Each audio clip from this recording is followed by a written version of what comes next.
From downtown, this is Tim Kitzrow from NBA Jam, and you're listening to NintenDomain Podcast. Boom shakalaka! This week on NintenDomain, I made it to the end of Splatoon Raiders, and all I got was these sore-ass palms. Monster Splatter? Booger Raiders? I don't know, but it was fun. I went back to our gaming mecca.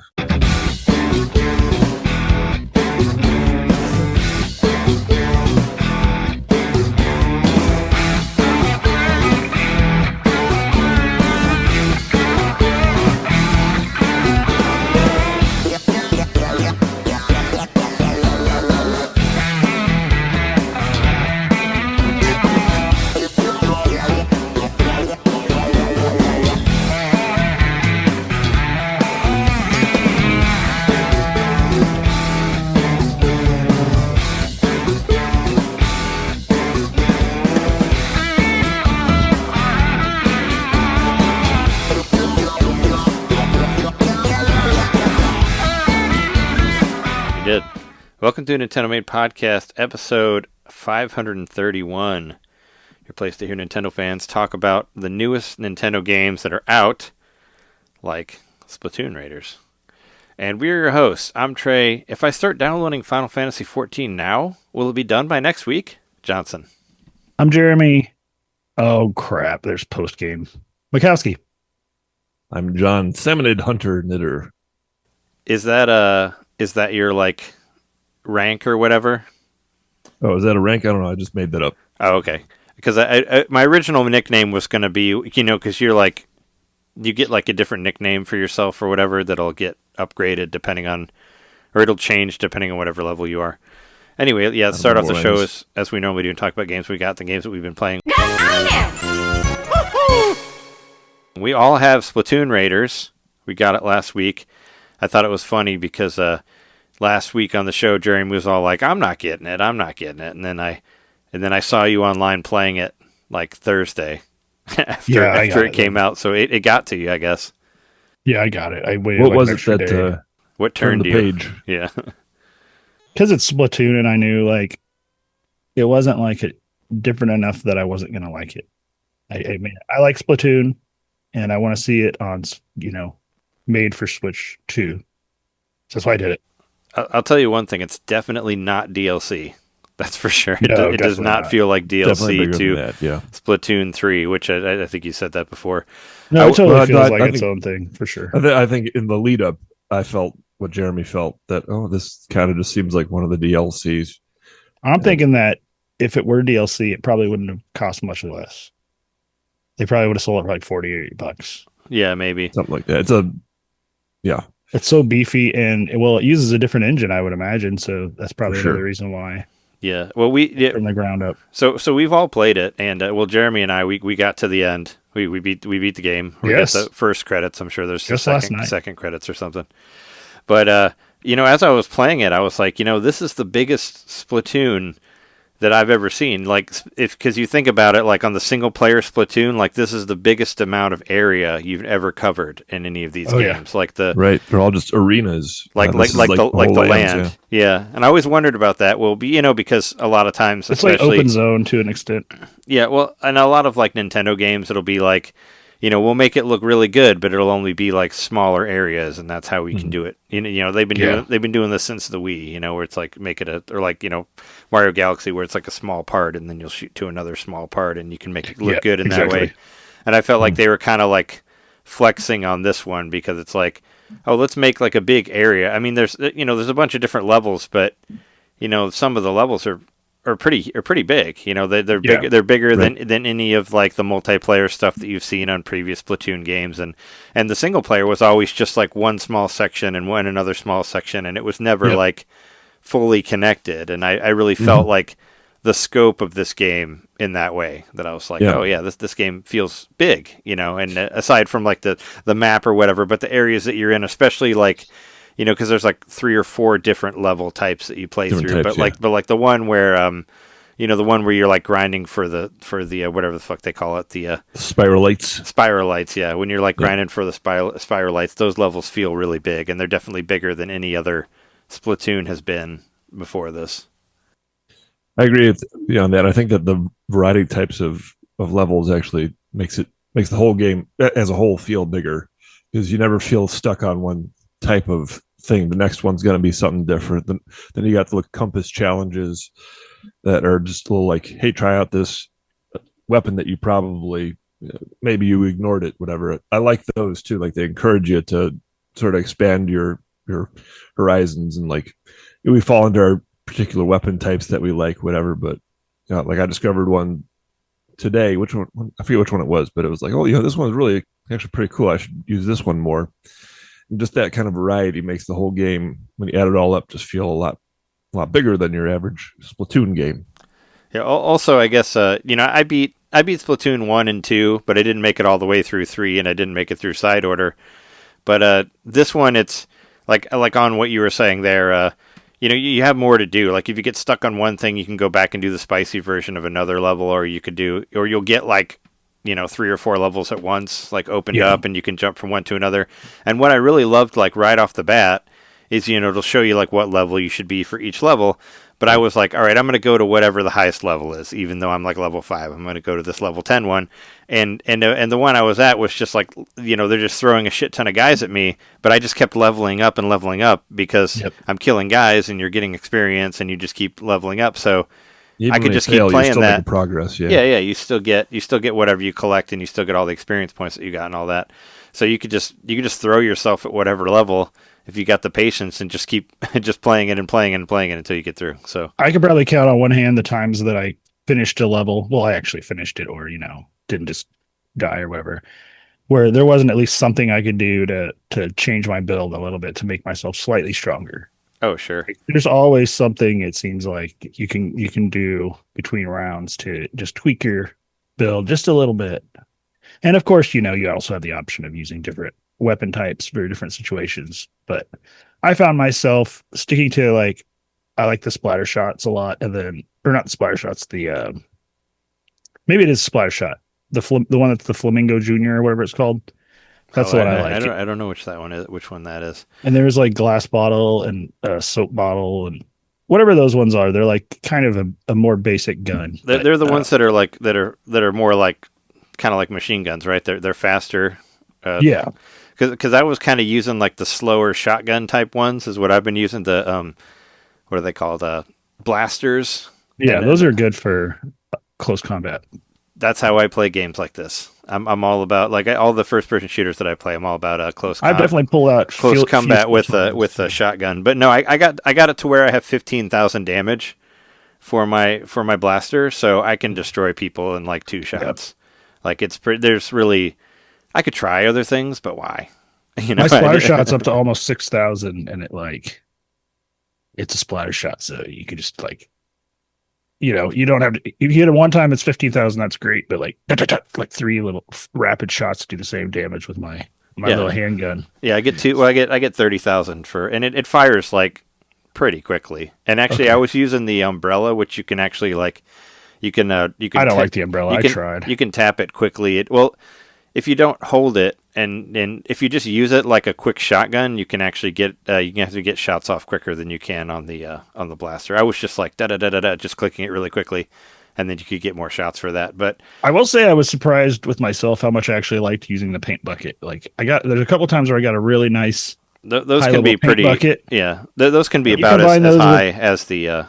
You combine those with the bomb balloons, and your mobility is crazy because you're just constantly covering the ground in your own ink. So you can keep you just have better mobility and stuff when you're covering more surfaces with ink quicker, and that's sort of a secret I found for a lot of it. Other than selectively taking out the snipers first, which I always do, but other than that, you just kind of need to. Oh, you mean the towers?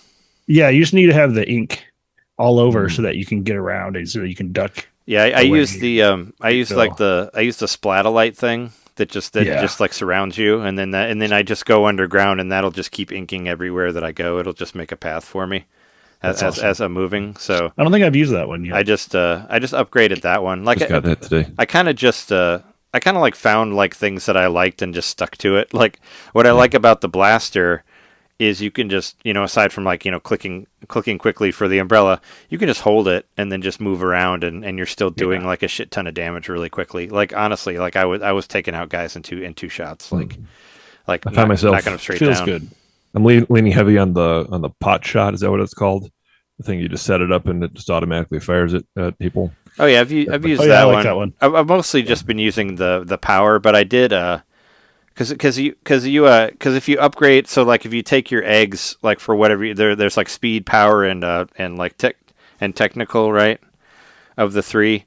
But if you and you use eggs to upgrade those, but if you upgrade like two of them together, it'll upgrade the other one, and you can start using different. You can use like two at the same time. So I fully upgraded the power one, but I also had to upgrade the speed one in order to do that, and then you can use both of them. So you have to switch from one because you can upgrade it once, but if you want to do it again, you have to upgrade a different one all the way, and then you can upgrade that one again. Right. So I did tank that. Type? Huh? You have a favorite tank type? I like the strategy one. Oh, that's called. What do you Tactical. mean? Oh, you mean that's what I was talking about. I used the power one. Yep. I'll have to see. Like, I have to actually look. I thought you were talking about who you put in the tank, like who's with you. I like who your I use the companion purple is. tank. It's the tactical. That's my favorite. Yeah, one. me too. Yeah, that one is the most reliable, I think. I'm not gonna lie. It took me a couple of days to figure out what the hell was going on with the tanks because like I kept getting all these things and I was going in and I was creating gadgets, but I'm like, why can't I equip them? Well, it turns out I could. I just didn't understand. Oh, you didn't know that you had to switch your.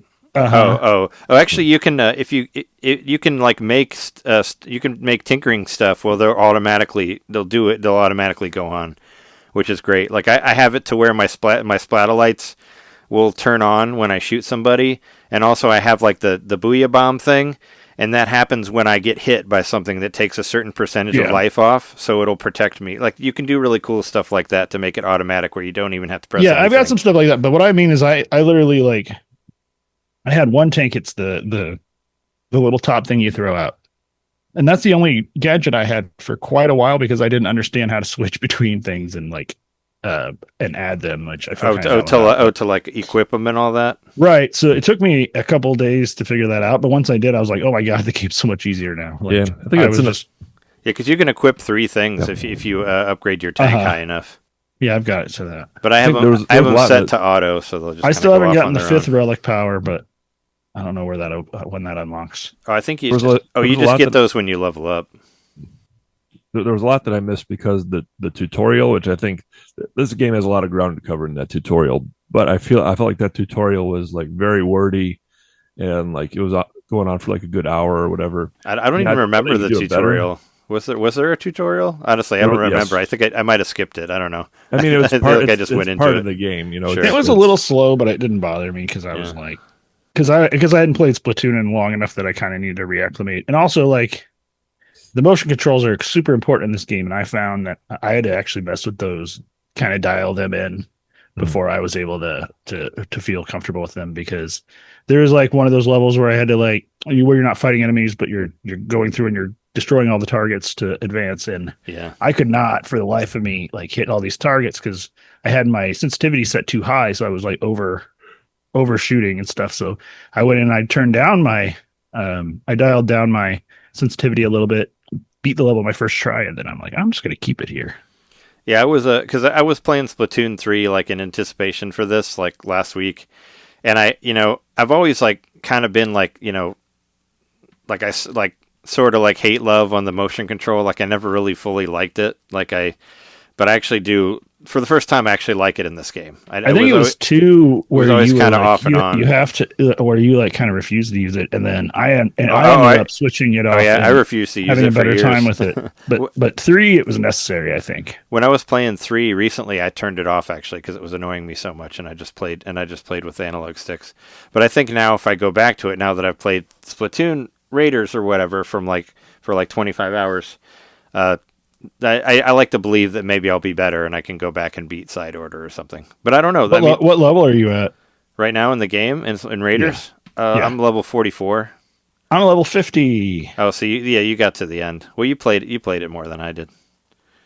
I did. I got obsessive. I've almost done all the spicy missions. But have you done all the extra spicy missions? No, I've only done like 2 or 3 of those. Because you got. I'm just kind of those. Yeah. I'm just working my way through it, like okay, because you can pull up like the list of levels on the map, and I'm just kind of like going down the list and doing what I can to beat each spicy one, and that's kind of what I do to like level up while I'm having trouble with something else. Did you max out all your skills then? No, I have not maxed out my skills. I still have one more limiter I need to release, but it's Oh. really close. I think I only have like 3 or 4 points left. I was going to say you should be, if you're at 50, it should be, or maybe you haven't gotten enough compasses, because the compasses will unlock secret levels that have skills on them. I figured if you got to 50, you would have limited everything, because I'm already, because I'm at 44 and I have all my limits. I've like, it's pretty much, there's one more limiter left to do, and I think I only need like 2 more skills to do it as well. That's where I'm at too. Yeah, but I mean, I figured the only thing at 50 I would have been done. The only thing that. I can upgrade is the HP, because that's the one I put the least stuff into. So now I got everything else level up, and I just got to feed HP until the limit can be released. Oh, okay, I put all mine into HP and damage for everything. I started off with damage, but then I was like, no gadget slots, and so I started like focusing on getting as many gadget slots as I could, because that's how you have a lot of fun. Like those bomb balloons are amazing; they're my favorite. If you if you upgrade the stuff you can tinker with the gadgets, you can make them smaller numbers. So they cost less. Yeah, they'll cost less to use, so you don't. I've been doing that as much. And so like, and a lot of those automatic ones are free. They cost nothing to put them on there. No, I've got the automatic on a couple of them, but I actually took it off because I didn't like it. I like having my little like routine of how I deploy my things as their cooldowns run out, and I just like to be in full control of it. I understand the appeal of like an emergency attack. Like there is one thing I haven't equipped yet, but I do have it where I can make an explosion generate when I go into like low health automatically. So I might set that up eventually, but right now, right now I'm just like, I keep playing just because I want to do exactly that. I want to level all stats up to the max. So that's what's going to keep me playing. Just ticking off boxes, because it was a fun game and the bosses and everything were cool. Yeah. You'll probably have that done by the end of the night though, if you're already at 50. Because I was like, well, I'll play till I get to 50, and then I'll have all the stats. So we'll see where I go for that. I mean, have you tried any of those? Because after you beat the game, you get like 4 more like super levels. Have you tried any of those yet? Yeah, I'm not strong enough for those yet. I tried one of them a little bit just to like grind somewhat. I got to like the second floor on one of them, but that's as far as I could get. Is it like, because there's a level towards the end where you have to go through like 8 floors in one thing? It's like that shit sucked. It was 9. Was it 9? I mean, it felt like, I don't know, it felt like a lot. Because it was 3 levels. It was 3, then 6, then 9. Oh, okay. That makes sense. But I figured that I kind of wish that there was like a survival mode where you could just go like level after level after level and see how many you could do. Like they should give you that if you beat. Like, I think all they the probably big ones. will. I would be surprised if they didn't do like an infinite dungeon or something, or like a 100-floor dungeon, because that would just completely make sense with what they already have set up here. I mean, especially I forget what review I was reading, but it made a comparison to vampire crawlers. Not crawlers, whatever it was. Survivors. Yes, Vampire Survivors. Yeah. Except for you do have to play this game. It's not like where it just kind of plays itself. Like, there's a lot going on. You have to pay attention to, you have to learn the enemy patterns and know what to look out for, because those ones that come out from underneath, they will fuck you up, and the ones that are sniping you from a distance are the ones that are like shooting out the gas clouds. Like you got to take those fuckers out like ASAP, or they're gonna ruin everything. Hey, I was going to ask you guys about that, because you weren't really Salmon Run players. So did all of these enemies seem new to you? Because they aren't. They're 90%. They did 90% taken from Salmon Run on Splatoon. I would say like the thing I didn't like about Salmon Run was like the only new ones are the bosses. I'm saying some of them seemed new to me. Yeah, I was just curious because like a lot of them, I learned how to beat them from doing Salmon Run, like the tower thing where you got to climb up and kill the guys moving around.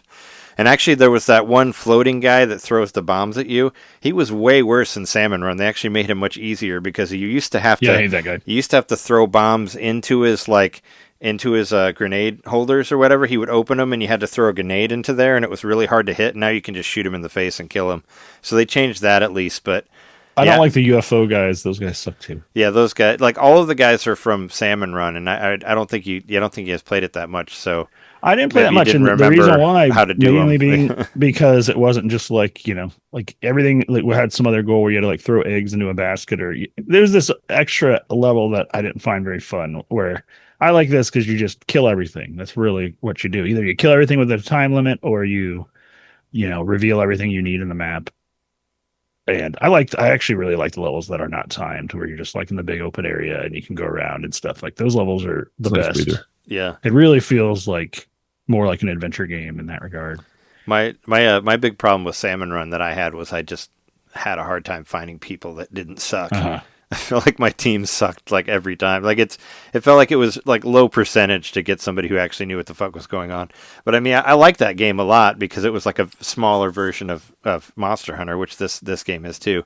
And so I was really familiar with all these characters, all the enemies, and they're pretty much exactly the same. They changed a little bit, but then there's like the bigger versions of them as the bosses, which weren't there before. But I just was curious. I was like, do you know, like when you see the circle, you got to move out of the way and it'll jump up and then you shoot it, or like the tower ones, you just shoot them from the bottom and they'll just fall all the way down, or you can jump up and hit them from the top, whatever. Or like the UFO ones where you got to like run under them and then have them attack you. But cool thing with the UFO one is sometimes I would run under it and have it come down, then I'd just jump on top of it and just stay up there and not kill it and just have it move me around, and I could just shoot a bunch of other people while I'm on top of it. Like I did a bunch of that, which really helped, and then no one would hit me up there, or they didn't know. Challenge right now with the UFO guys, and there's like, I don't know, probably 20 of them, and so that's one thing I That little sucks. decided on, was to get on top of one of them and then just like run around. Yeah, take out all the other ones by it. Mhm. Yeah, that's what I did for that level If too. you stand on one, they will swat you off, so you have to move around. That's a little tricky, but at least you could take out like most of their percentages if you just kind of hop around.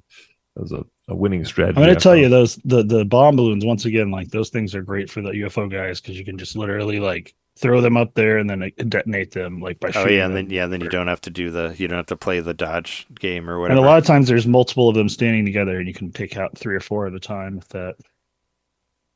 I mean, who have you guys been palling around with? Like, who's your favorite sidekick in the game? I went through and leveled them all up to max, but my favorite is whichever one has the moray eels.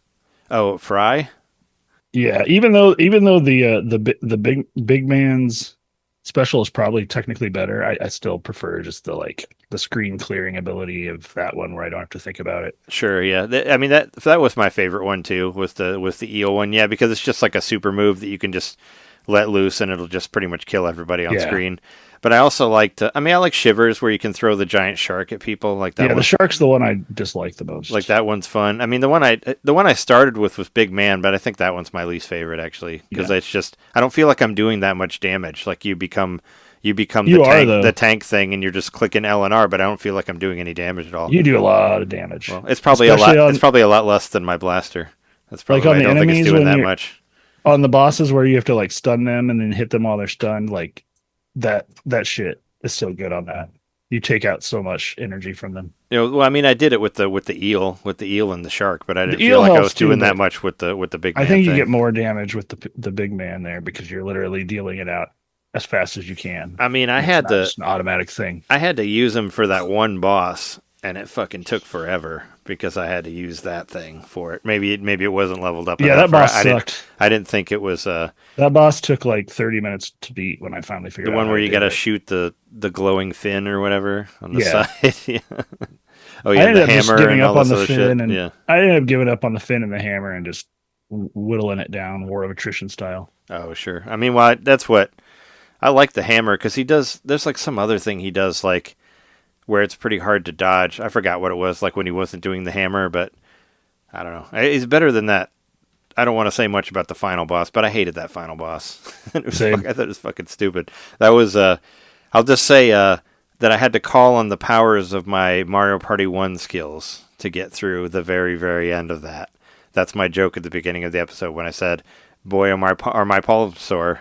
I should call Nintendo and ask for those gloves for Mario Party 1, because I thought they were done with that. But no, it's time to bring it back. Let's do it again. I couldn't figure out what to do, and I had to play through the whole boss twice because I didn't know what to do with that end part. Well, on the final boss... I mean, I figured it out, but I figured it out way too late. Oh, on the final boss, I forgot that you can make the tank thing come next to you and jump off of it, because there's this whole like platforming it doesn't make you use thing that I hated much in the game. Yeah, you don't use it at all, so I completely forgot that it was there. There was one level where you have to. Oh, there's some spots I can only think of one. Yeah, because like the adventure levels where there might be some crates obscured, like way But up someone high. will always be like, "Do you have a way to jump higher right now?" Like they'll yeah. clue you in on I it. think I just didn't pay attention to it, and I just used like those spinny plants or whatever.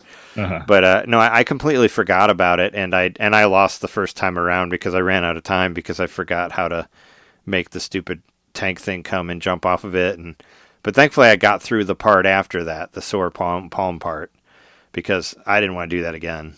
I was a little annoyed because it doesn't really give you any like, you don't really know if you're doing it right. Well, It doesn't it'll really let you move. know. The drill thing will move closer. It will move I guess farther so, to the southwest corner of the screen. I couldn't tell if that was really happening with my movement or if I'd already completed the QT and I was just watching an animation. Yeah, and you have to do it like 3 times too, and it keeps getting worse and worse. And I'm like, oh my god, like please let this thing end. Yeah, I didn't really like that part. I liked everything up till then, but I didn't really care for the final boss that much. It felt like it threw a lot of stuff at you that wasn't what you normally do. I was not a fan of the 9 level dungeon, but it wasn't so bad once I leveled up a little bit. Yeah, I mean, I liked it. Like I felt like it was never going to end. I mean, I only died once on it, but still, it was like it just kept getting like more and more stressful because I'm like, how far am I here? Like, like how many times am I going to have to do this? But I only had to do it a couple times, but still, I had a pretty good. I don't know, like you just kind of get in the zone with it and just do your thing and all that. Yeah, I'm not wanting to ruin anything, but for John, but did you get any Donkey Kong Bonanza vibes during that last boss at all? Especially like early on. I mean, the whole game didn't like slow down to 10 frames per second like DK Bonanza did. Right. No, I'm just saying like there's like a certain part where there's a countdown. Oh, yeah. I mean, yeah. And it felt like in DK Bonanza where you're like waiting to get all the way up. Yeah, I guess I forgot about. Yeah, no, I didn't. I didn't really think of it because I forgot about the DK Bonanza. It reminded me so much of that. Like I was like, am I playing DK Bonanza again? Yeah, it felt like it ran better than that one did. It did. So, well, I always said before, it kind of broke my game because I did it wrong and it got filled with too much shit and everything slowed down a lot. But I mean, I don't know. I don't know. I've been having fun with the game. I don't know. I'd like to see. You know, I haven't really, like I said, I haven't really fucked around with those new levels. I've just been trying to find all of the extra compass levels. Yeah, those are fun. And there's like finding them isn't though. Well, I mean, some of the compasses work better than others. Like there's like 3 or 4 different types, and there's one I don't know what the fuck. I don't understand. The blue one. So the one that like has the little circle that moves in the middle, and if you move it too fast, it becomes all blue. Yeah. Basically, I just covered the entire map, just dot by dot by dot until I found one and hit A because I could not figure out what the fuck. And I have like 5 of those same fucking compasses. What? I don't understand why they even changed compass types. Like I just got to the second type of compass. It's just different puzzles they can throw in there. I know, but it's dumb. But it's dumb. The one that's supposed to be like a sonar or whatever, I don't like that one because it's you just cover the map until it says A, and then you like.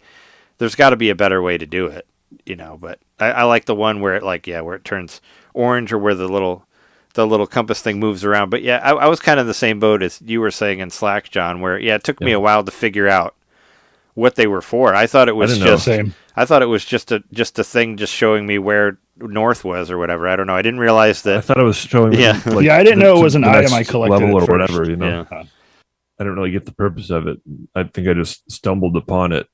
And wait, when did it tell me that this was like find a little bonus level? I don't remember that at all. I don't remember it either. I wasn't really paying a whole lot of attention to the story at all, so I don't really remember. I don't know. Like even like the tutorial, I was kind of like, okay, cool, shoot, bang, bang over here, let's kill this thing, and I would just kind of I didn't really pay attention to anything that they said. I kind of was just skipping through it. I don't know. About halfway through the game, I got kind of bored, but then it brought me back in. I guess I was like, oh, this game's too easy. Yeah. I thought about going back and putting it on hard mode because I was kind of breezing through it. I felt that way too. I felt like, well, not that I beat it yet. I haven't yet, but around the time of the first boss or so, I was like, I'm leveling up pretty easy and I'm breezing through some of these. Maybe I should not kick it up a notch to hard. I kept it at the normal level, but I do feel like this game encourages replaying, and I would like to, when I beat it, come back and try it all on hard. I think that'd be fun to do. You can switch it whenever you want to, which is yeah. nice, and I always like that you can do that. But I thought that but when I got to like the late 30s, early 40s, I was like, oh no, I don't need to change it because it feel like it ranked up it got a lot harder after that. It's also it's the perfect editing game because I don't really have to think at all while I'm playing this game. It's very like it's very zen, reactionary, the bite-sized nature of it. Yeah, it's like shoot this, shoot that. Don't get killed. It's very you don't have to pay attention to the game, even though it does have it's got some weird music in there. There's a song that sounds exactly like the fucking song from Majora's Mask. It just like it does that same like singing that calls the giants or whatever. It sounds exactly the same. Order. Yeah. I was like, wow, that's the Majora's Mask song. There's a couple songs and there's like one song that kind of sounds like a Christmas song that's in there too. That I was like, what? Yeah, the music's weird. What's with the soundtrack? The music's weird. It's not my favorite Splatoon music for sure. Like I like the map music a lot. The map music's great, but everything else is kind of forgettable and nothing really stood out to me. Yeah, same. I feel like it's trying to match the visuals of the game, which are like, deserted island type of thing. Disconnected from technology to an extent. Well, I saw a like thrown out, spec art image today on NBC. They actually posted it on YouTube. Oh yeah, I saw this. Yeah, where it looked like an abandoned water park or something. I was like, man, it looks so cool. Yeah. Like I kind of wish they'd brightened up the levels a little bit more. Not that it's terrible or anything. It's just not the bright and shiny Splatoon that we know. Well, in turn helped the music too. Like they probably were trying to match the vibe of the look, which is why the music is a little bit downtrodden. Well, I think they're trying to match Salmon Run, which Salmon Run never was like overly colorful. Like it looks like the characters look like that. It's supposed to be like a larger version of Salmon Run is basically what I got from it. And that's a similar thing where you have like the overalls and you got like your dirty outfits or whatever because you're supposed to be like a construction worker or something like that, killing salmonids. So yeah, you're like in this game you're supposed to just be totally like you're isolated from society, and everything in the Splatoon world is really like trendy and depends on fashion and music, and everybody's like really into the pop culture of the world or whatever. So when you're out on this island disconnected from all that and you have to make all your weapons out of scraps that you find, like I guess that's sort of the vibe I was maybe getting from it. It's like you can't be they don't have their like shoes. Professional musicians making their music anymore, so they gotta like do it a cappella or with these weird backing tracks or whatever. Yeah, that was kind of interesting that they all have like their own sort of like dance singing routine or whatever that they beat like the main bosses like before the big one. They all kind of have their own little cutscene. I thought that was kind of cool. Yeah, I maximized all my relationships on purpose just because I didn't know if I was going to get extra points for it, which I don't think I did. But I did the same thing, just where I kind of wanted to. I don't know. I did well when I started. I was like, all right, I got to like one level with this guy. I'm going to switch to the other one and get to one level with that one and switch to the other one and then get like I was trying to like level them all up together. But then I maxed out Fry and Shiver, and then I kind of just forgot about Big Man after that and just kept going until I beat it because I was like, whatever. I kind of did the same thing, and then Big Man was when I got forced to fight with Big Man, I just kept him in my party until I leveled him up all the way. But he was the last one that I leveled up. I'll go back to it, and like some of the like the levels where you go down, where you go down the multiple floors. Like I know those have like checkpoints depending on what type of tank you use. So if so you could do it like 3 different ways and get a different check mark for each one. So there's a lot of like replayability, and also I've been going back to levels to find compasses that I missed and all that. That it shows all that in the list too, like where the compasses are, in case you haven't found them. And I'll play it at least until I max out all my stats, and I'd like to try to beat those final levels, even though the first one that I played was kind of stupid. I felt like there's one level like they piled like 100 guys on top of me at once, and I'm like, all right, well, this is kind there's one of the original levels that I have not beaten even on the normal mode yet. Is it the speed one? Yes, I hate that one. I can't fucking beat that one. Guess how I did it? So much. I called Well, somebody. I called somebody in to do it for me. That's how I beat it. Oh, okay. I was like, I think I need to probably use a sniper rifle, and I probably need to somehow get my speed turned up a lot with my. I mean, I got my gadgets or whatever. Not my gadgets, my relics. So I got really close, like without any strategy whatsoever. I got to the guy with like 3 seconds left, and I just didn't have enough time to kill him, and I got it. Just frustrated me. But you can, if you're really fast, you can get all the way up there. You just gotta, you gotta find a way to keep everything constantly inked. Like the second time around, and you want to not hit the bouncy pads because then you're up in the air and it slows you down. Oh yeah, I guess I mean you got to use them to jump up the tower at the end though. There's right, but I mean when you're going along the straightaways, the bouncy towers are more or less like time sinks if you hit them. Yeah. Plus, you become like he can hit you, the sniper that you're going towards. But I got pretty close. But I found out in the because I was just looking at different outfits and how to unlock them, and you unlock an outfit for calling somebody to help you. So I was like, all right, well I'll call somebody to help me for that stupid level that I hate. So and then somebody just did it and went up there in like a couple seconds and got him. So I mean, I figured I'm sure there's plenty of ways to get there. But yeah, you just gotta be really quick about it. I did online once. Yeah, I did online once where I said I would help someone just to test it out, and I got obliterated. It was a level I hadn't got to yet. Oh, I did it a few times because they have that you get like an extra thing if you do it like once a day. So I was doing it every time I played it. Now that I know that, I'm going to start doing that. I was doing the helpful because you get like a box thing, and I bought the arcade too. I'm sure you guys did that. I did. Yeah, I've got all the arcades. I didn't get all the games yet, but I like the jumping one where you have to. Oh, I thought you just got all of them when you bought the arcade. No, you have to like level them up. That you can buy. So you get all 4 of the games. Oh, okay. I guess I don't have them all then because I only have 3, and I've only gotten like C's or something. I haven't done that well on them. Yeah, there's 4 of them. I know you get a jump around. I felt like that could be an actual arcade game. You get another. You get like another outfit for that too. I scanned. I had all like I switched all my amiibo and on the main TV upstairs.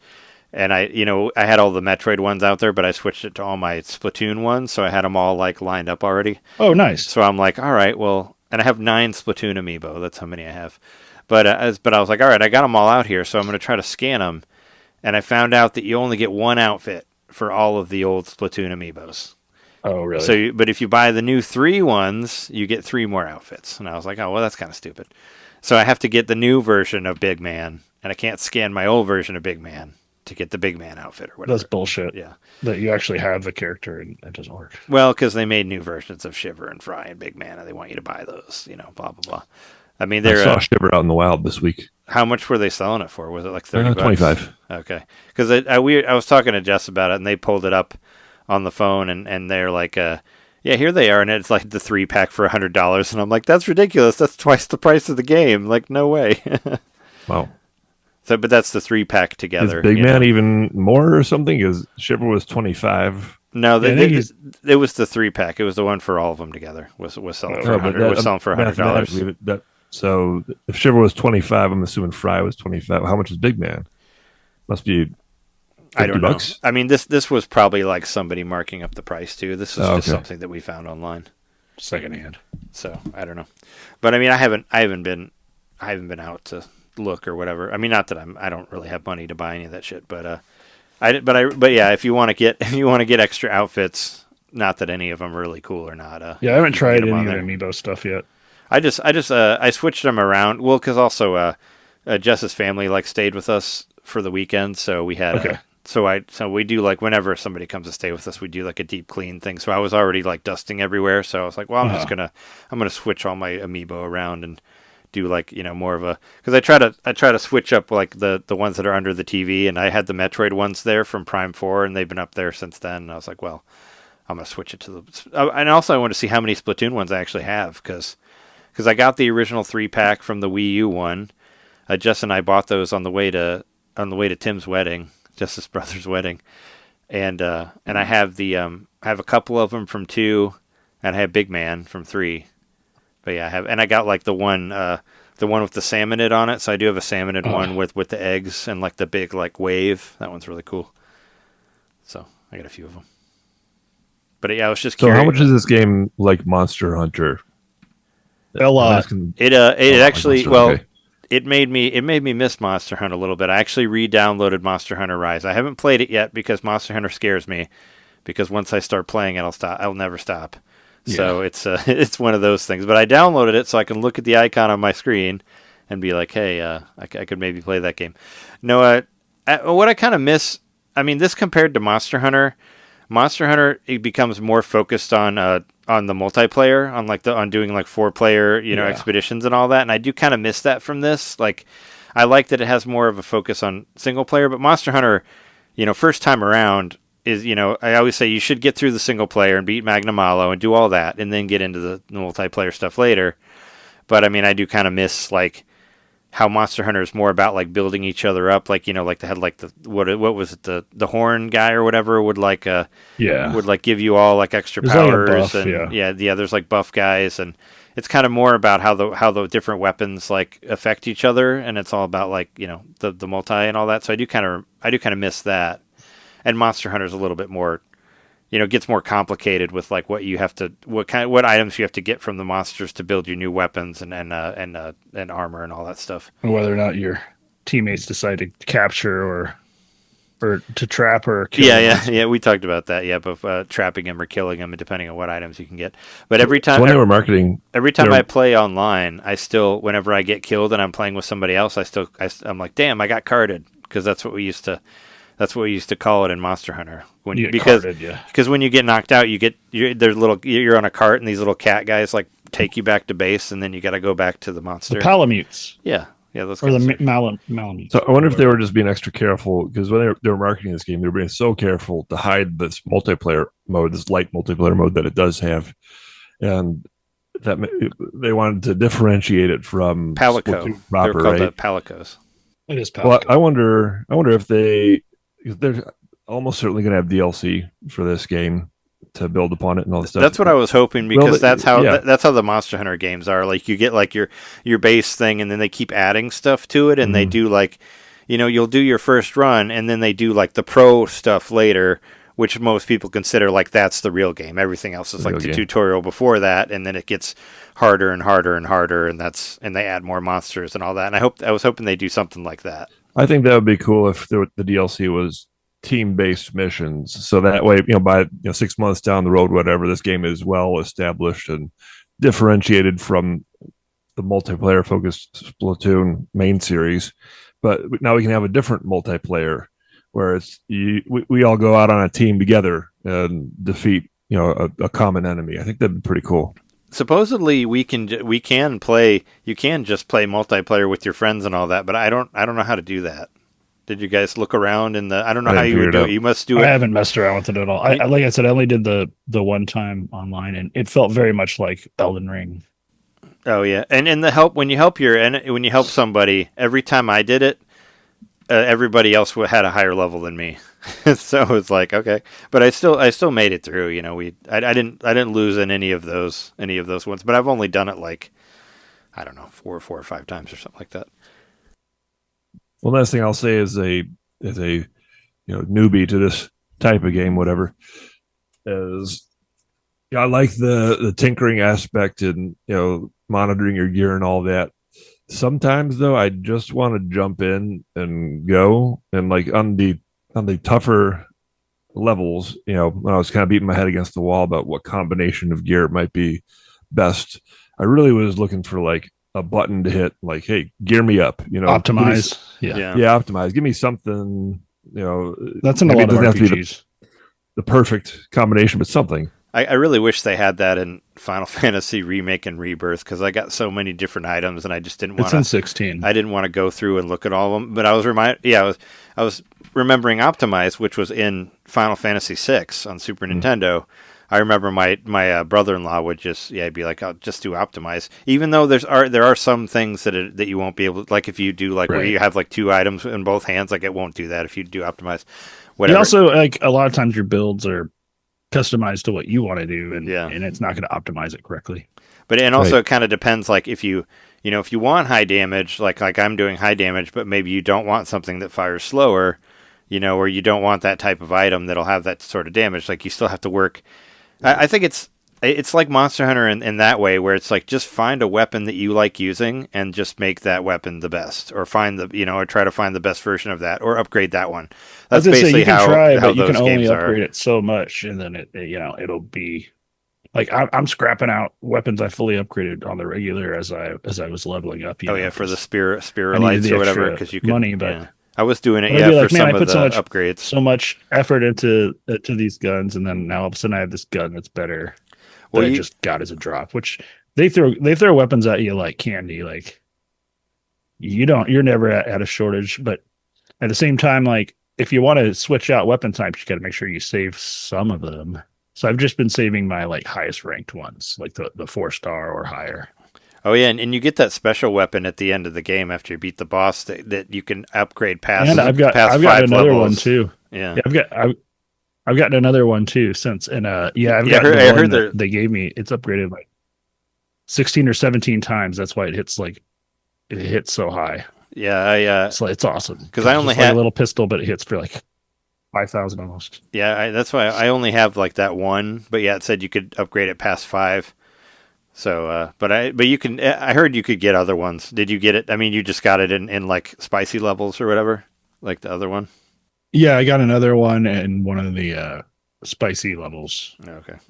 So yeah, I mean, that's my plan. I'm just going to play through all the spicy levels, and then once I got all those done, I'm going to start working on the super spicy. Super and spices. I'll just occasionally go to those extra levels and see how I can do. But I really like the spicy, extra spicy. Like I thought I wouldn't like it, but I do. It's fun.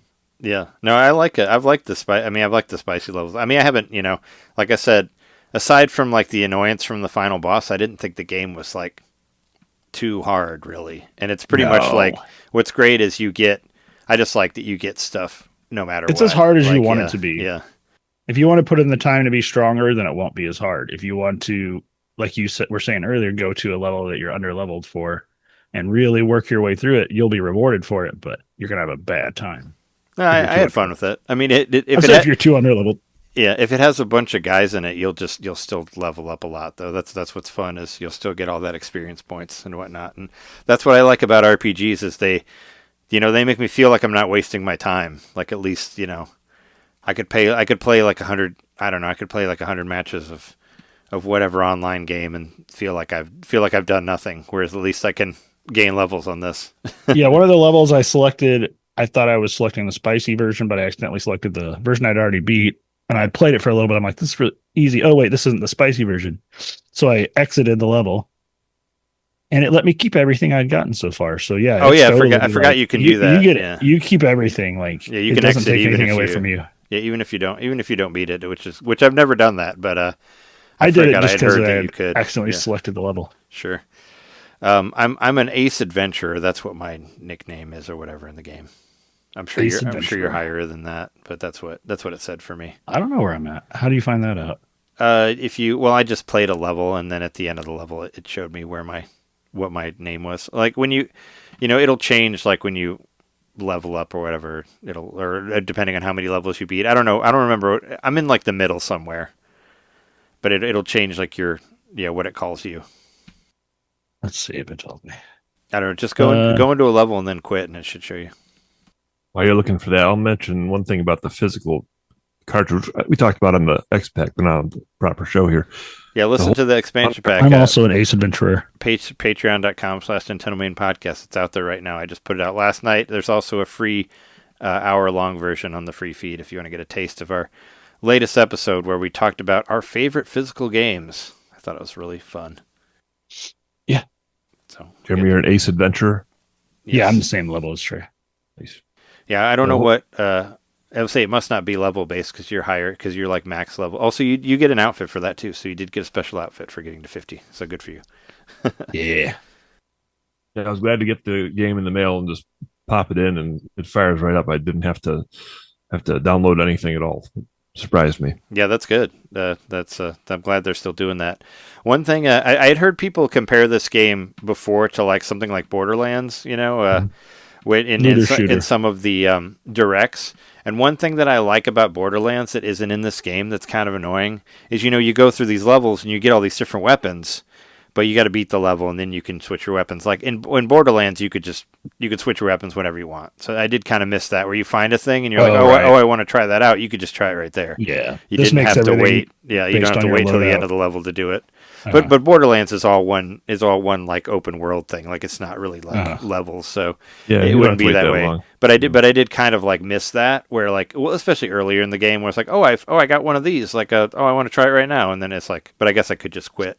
But I did try like a lot of the weapons. Like I used the roller, because I used to love the splat roller. Like in the very first in Splatoon 1, that was like all I used, and I used the umbrella, like I said, for a while just because I could shoot it quicker. But I liked just holding the button, like for the blaster one, because I don't have to think as much on that. And I used like some of the rapid fire ones, and I tried like using like the double guns, and I even used like some of the pail, like the ones where with the pail where you throw it. Like there's a lot of weapons that I just wouldn't use at all on regular Splatoon that I fucked around with on this one. I played with the bow and arrow a little bit. I don't really like that weapon, but I haven't tried the bow and arrow yet. But at least like I tried everything. I was like, towards the beginning, I was like, I'll try this, until I just realized that I really liked the blaster, and now I just use that all the time, and I'll switch it out whenever I get a higher powered one, and then I'll level that one up to like, whatever, and just keep using that, because it makes. And I tried using some of the higher powered, more rapid fire ones, but it didn't feel the same. And it's just like I said, it just goes back to Doom for me. Like I always like just using the super shotgun and just running up close to people and blowing them up, and that's the same way I play this game. It's very much like I want to do the jump in and run out like shotgun stuff, and that's basically what that is for this game. So I kind of do that. I don't know. I like to stick to the perimeter a little bit and use a lot of my projectiles, but I will go in on a hard boss and do melee attacks if that's what I have. Like that the Splatana is no joke. If you get it leveled up right, you can do some pretty serious damage. I forgot about that thing too. I did use that like a little bit, but and the brushes, and I don't know. Yeah, I figured I'd be into the brushes if they had like damage as high as the shotgun thing, but they don't. I only got I didn't get many splat dualies. Like they weren't getting dropped a lot, so I had one that I used for a little while. But I do remember I really liked the dualies in like 2-player, but didn't like the whatever versions I played in this. Like just really prefer, like I said, high ink volume. I just like a nice base to sink into and be safe. I miss the stats of the older Splatoon games too. They used to give you more stats for the weapons. It'll just give you the damage meter. That's it. Like where the other ones had like, it showed like the spread or like how quickly it fired. Like it told you all this other stuff, and this one doesn't. It's just like, well, here's the damage, and I was like, well, yeah. I wish you would. I miss all the extra information on all the stuff from the previous games. So add that as DLC or some shit. Make it optional. You could like hide that stuff if you don't want to see. I can understand where this game could get into a lot of information overload, which is something that I did not like about Monster Hunter. I felt like this game really streamlines a lot of that stuff. And, it's way more. Or maybe just like hide it in a sub menu or something. So you can look if it's optional. Which actually they kind of do that with the what do they call the room that's at the top of the boat, like where you can go look at all the stats, all the like the lore, the horde stuff. Yeah. The horde, yeah, that's what it's called. I thought that was a pretty good solution. I played that game with the crane longer than I care to admit. Like, I forgot about that. I forgot about that game. I only played it one time, and I was like, I played it a lot. Slow and boring. I just fucking love claw machines, like even in video game form. So I'm like, this is a claw machine game. I played it a lot. Did you get anything cool from it? Not really. I mean, because you did. I felt like, I don't know. It felt really slow to play, and I never got anything worthwhile from it. So I was like, why am I playing this? I totally forgot it was in there, honestly. The extra stuff that's in there, the arcade games and the claw game and all that stuff. So even if you don't play it all that often, it's just nice to know, like, this is like a little lived-in boat that they're on. They need to entertain themselves and whatever. I would play the arcade games while I was waiting for the multiplayer stuff to load up, like whenever I was helping somebody. And whenever you do that, it'll say like, you can't change your loadout. Like you can play here on the arcade, but you'll just get thrown straight to the level and you don't have to change, which I wouldn't do it anyway. Cause I have like, I'm pretty much set in what I'd use and I don't really change anything. So I have my loadout like established before at I this go in at this anything. point. But I do want to go back and max out the other tanks, like the speed and the technical one, just to see just to do that. But I've got all my tanks maxed out. Well, I've got all the gadgets, and I've been working on maxing them all out. Yeah, but because you gotta if you want to fully max out one tank, you got to do another one also to get all the extra stuff, and then you can use different types with the same, you can use stuff that are for other tank with that one if you have the other one maxed out and all that. So that's why. Okay, because like towards cool the end of the game, to I could mix and match them, and I couldn't figure out why. Yeah, well, because I do the power one, and you can only upgrade it so far if you only use it, because you have to do the speed one too and get that one to a certain point, and then you can upgrade the other one, and then you'll be able to use both of them, like the speed stuff and the power stuff. So.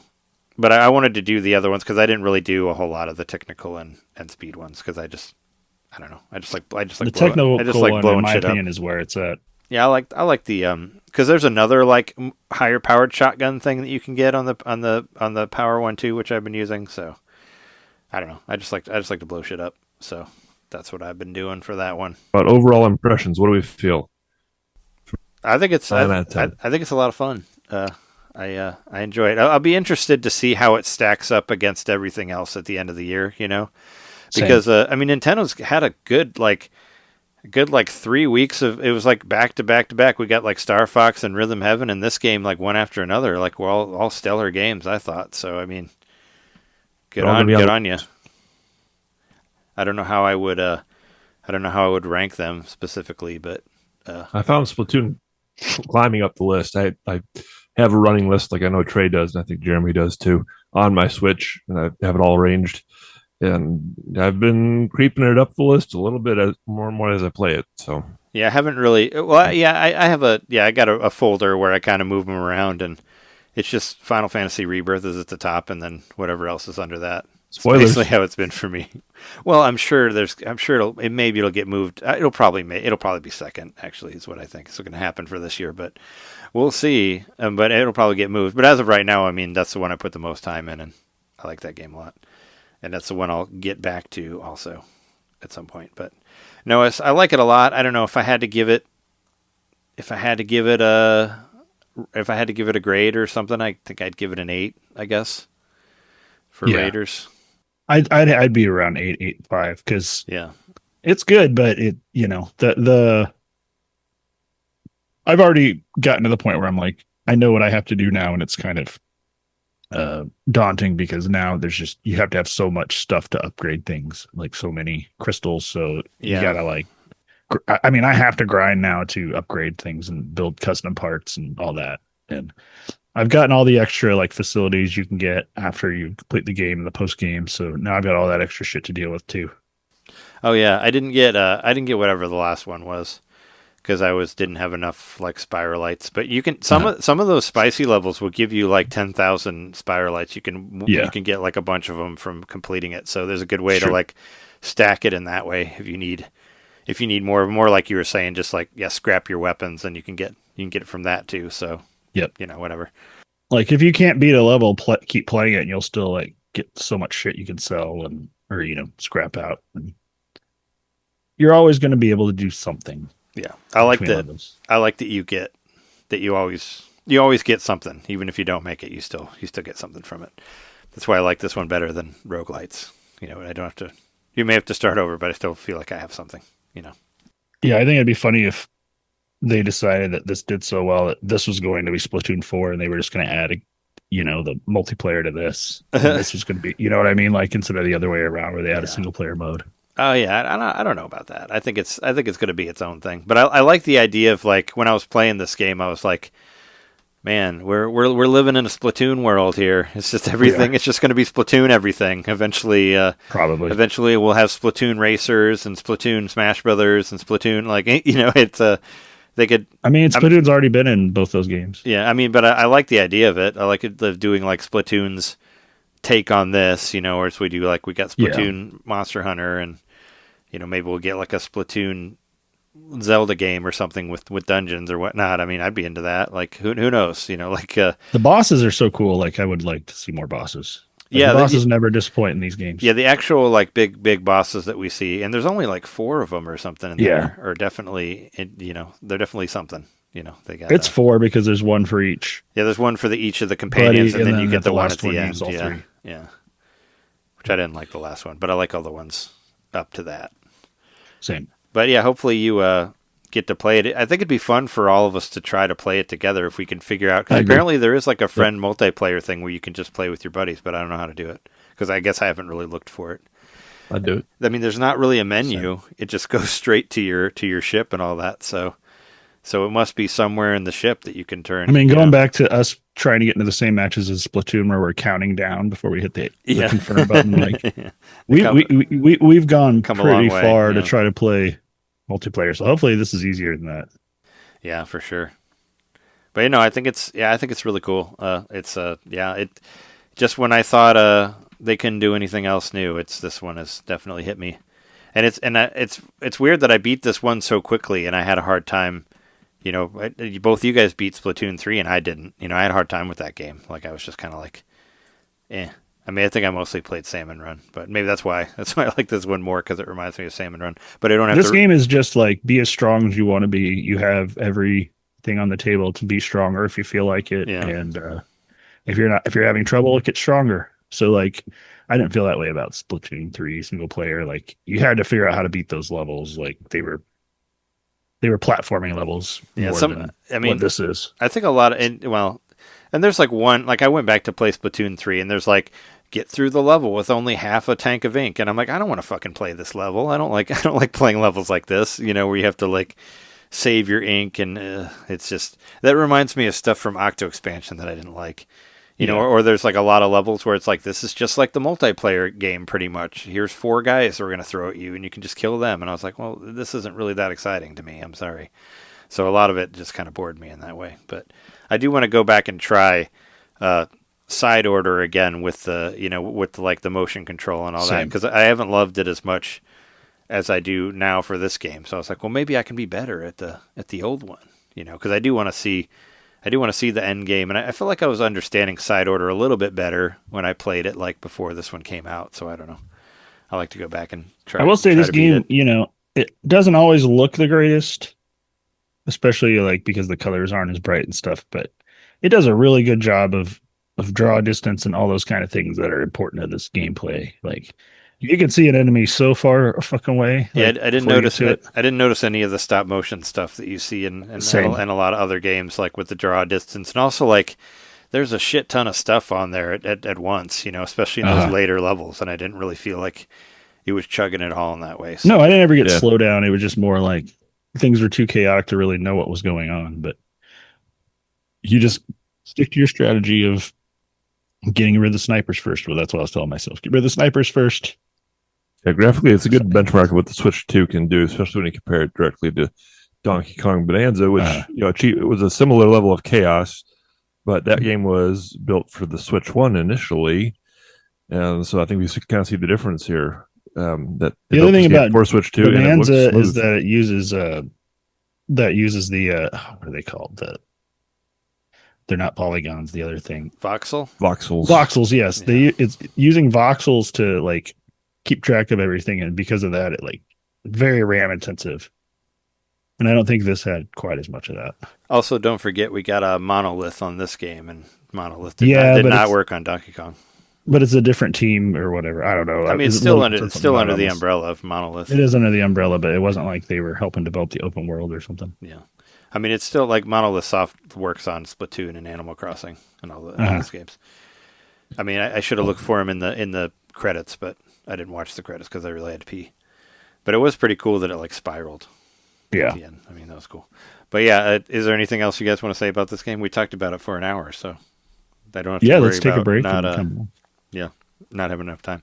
All right, we'll take a break, and then we'll talk about news and whatnot. So stay tuned.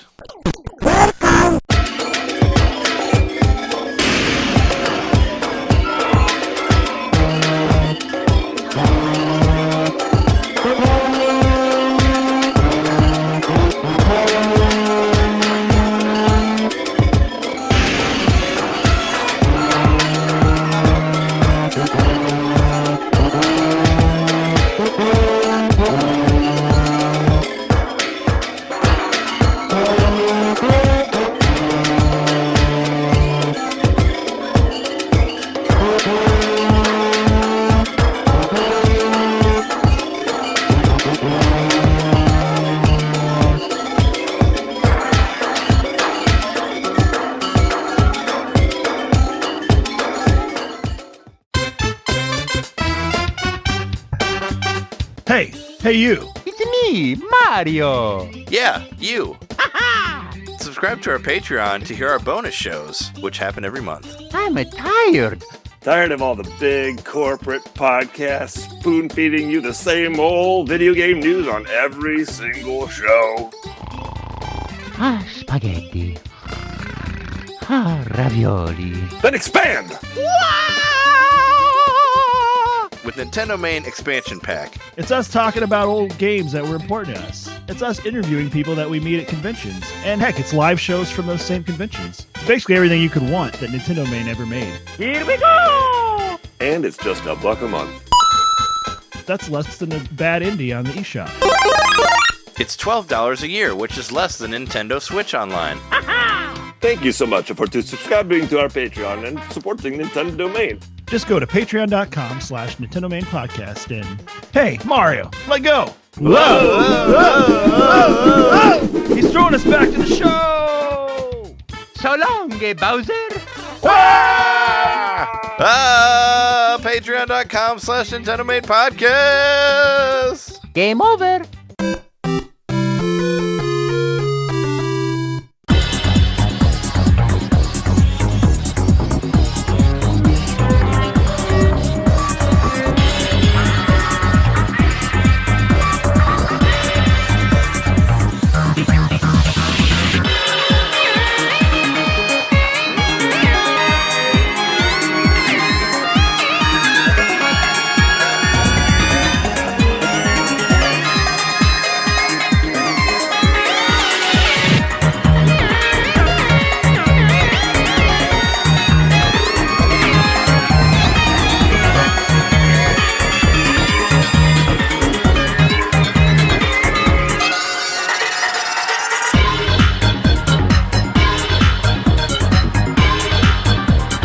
We're back from the break.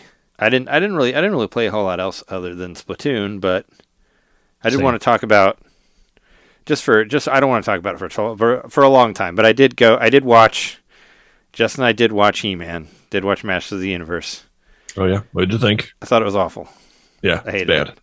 But I had different opinions on it that you did. Like I do have to say, you said nothing was funny in the movie. I think the opening joke where he's telling his his origin story was hilarious, and that was great. That was like the best part of the whole movie. Oh, where he was being like straight faced about like where he came from, and it's a good like because they do the opening that every movie has where it's like, oh, I bet you want to know how I got here. Here's my da da da da da, and he gives his whole like backstory, and then it cuts to him at a restaurant, and he's like telling it to this lady that he's like on his first date, and we both thought that was really funny. But aside from that, I thought the movie was. I got to tell you one thing. I hated everything about Skeletor. Every fucking thing. He had the stupidest fucking voice on Earth. What the fuck was he trying to? Was he trying to do? His voice has always been kind of stupid. Yeah, but he's not even Jared Leto. He's like, I am Skeletor, and he's like rolling. I was like, what the fuck is wrong with you? Like, what is this bit that you're doing here? Like, it's his bones rattling. I hated everything from Skeletor. I thought Evelyn like was doing nothing. Like she's just sitting around like telling Skeletor how great he is. Like she actually did things in the original movie. Like she commanded people and sent them out. Like she practically killed the one kid with the cosmic key. Like come on. Alison Brie was a good choice as her, but yeah, she was nothing character. But she doesn't do anything. Like she did. Like I guess the best thing she does is like hold Skeletor's skull at the end of the movie in one of the post credits, in one of the 5 post credits. Actually, there's only 3, but still, that's way too many. Skull, or would it just be his head? I mean, it's just it's his. He just has a skull, I guess. To tell you the truth, about an hour and a half into the movie, I stopped paying attention. Like I was pretty bored about an hour and a half in, and I was like, "Oh my god, there's another hour of this! Like what? Yeah. Holy shit! It's 2.5 hours long." Yes, it's fucking 2.5 hours long. Oh my god! Jess and I, it's He-Man Titanic. Yeah, Jess and I agreed that it's way too fucking long, and also they should have made it like 5 years ago or something. Like nobody cares anymore, obviously, since nobody saw it, except for now it's free on Prime, so you can, I guess. But Yeah, it's the number one movie on Prime now, so I guess. Well, because it's free. Everybody wanted to know I mean, why if it you was have so Prime, bad. I guess if you have Prime, but I mean, I don't know. Like, yeah. I mean, yeah. It was like, yeah. There's a lot of jokes, and also there's a bunch of stuff that doesn't make sense. I always thought that Evelyn and Tila were the same age, and that Evelyn just wasn't like immortal and just always is the same age, like Skeletor. Because if you remember, they had the same fucking toy. They were a palette swap, so I figured that they were the same. Right. And that didn't make any sense either. And also, it has the Ocarina of Time plot. It has the exact same plot. He-Man goes to grab sword, disappears for 10 years, comes back. Skeletor owns Eternia now. Same fucking plot as Ocarina of Time. Same exact thing. Also, like, I thought he found his sword too easy. It's like, oh, I've lost my sword. 2 seconds later, oh yeah, it's a block away from me at a store. I'm like, what? It was so stupid. It was for a 2.5 hour movie. Like, yeah. So he's like, he goes to Earth when he's 10, and he grows up. He's 21 or so now, and like then he makes a post about, has anyone seen my sword? You know, as we all post things on the internet, and then I'm always like, where's my gun? But also like, but it ends up being like a block away. It's like right next to his house. Yep. Like what? You never looked you never checked out that giant statue at the comic store that's like a block away from you. Like what? Like I don't know. Stupid. So, but actually, it gave me an idea, which I think would be a much better movie. So I was thinking about like, you remember like when Ghostbusters, they did like the female Ghostbusters, and they spent all the money on it, and it made and it bombed. But then the one after that, they did the Ghostbusters Afterlife, which was really good, which was a low budget movie. Like it was the lowest budget of all the Ghostbusters movies, and it actually did well. I was thinking we should do the same thing with this. We need an A24 style He-Man movie, and basically the whole movie is He-Man just trying to. It's a road picture. He drives from like one side of the country to the other to find his sword, but he's got all this like mental problems. Like he might be He-Man, he might not. We don't know. Like this whole. He's like Eternia. Yeah, Eternia. Sure. But he's got this whole mental issue. Like maybe he'll have some visions of this Eternia, but we don't know if it's real or not. And he might meet some people named Beastman or Skeletor or something like that on the way there. And then here's that Four Non-Blondes song. It's going to be no needle drops. We're not doing any of this. We're doing a serious movie here. We're doing an elevated He-Man. None of this bullshit. That is in the movie. Yep. But also so it's like the Queen song from Highlander just because they made one Highlander joke. Okay. Who Wants to Live Forever? No, the theme song from the TV show. Princes of the Universe. Yeah. That song. Also, like it has the weirdest cut of the Cure of In Between Days I've ever heard. It's like, let's put a Cure song in there, but like no lyrics, and let's just do the guitar solo over and over again. I was like, what? Okay. Like all the songs in there are all like cut up weird. Like they're not the way they are, the way the songs actually are. Same with the Queen one. They like cut it up all in weird ways. It felt like I was playing like fucking Tony Hawk 3 on N64 or something while I'm watching this movie, because the same way where they like murdered all the songs for that because they didn't have like an amount of space on the cartridge for it. But anyway, yeah, the He-Man movie, he's on his way to find the sword. There's all there's this question about whether he is actually He-Man or not, or if maybe he's just fucking, maybe he's just a banana pants or whatever. And that's all of it. And then he gets there, maybe he finally finds the sword at the end, and he holds it up and says, "I have and then it goes to credits, and we never really know whether he's He-Man or not. That's what we're doing, and we're going to shoot it. We're going to shoot it for like $100,000. It's a much better idea. With power comes omniscience, which would be knowing everyone that made the film. So in a way, he's saying, "I have the power." I just thought that'd be better for me. Like make it a road trip and make it all about his mental disability or something, and he thinks he's He-Man, and kind of like when they did like the Thor Ultimates on in like the Marvel comics, where like he was like a homeless guy that just said he was Thor all the time, and nobody believed him, like that sort of thing. Like let's do something like that where. Just make He-Man, just make that whole journey to the sword, make that a movie, and make it like 90 minutes and not fucking 2.5 hours. Like make it shorter. Like I'd rather try to make it more serious or something. I don't know. Right. I mean, the Transformers series kind of did that with Bumblebee. I didn't see that movie, but all the reviews were pretty good, and it seemed it was more like a low key type of thing. I get what you're saying. Like zig when they think you're going to zag, and makes it more interesting, like right at the gates. Well, I think if you make a movie for like $200 million or something like that, and it doesn't do so well, like maybe try maybe try aiming lower. You know, like I said with Ghostbusters, like the girl Ghostbusters movie had the highest budget out of all of them. Yeah. And then they went where they did with the one after that, and I thought it was really good. They made it like much smaller, and it was the it was the lowest budget. Yeah. But it ended up doing well. Make it better sometimes. Yeah. I don't know. I think making it simpler would be better. Practical effects, dog. Instead of like whatever that movie was. You know. How'd you like that Dolph Lundgren cameo? What a waste, huh? Yeah, I mean, I did think it was kind of funny that he like used it to talk down like Trapjaw or whatever later in the movie. He uses the same speech that Dolph Lundgren tells him. Yeah.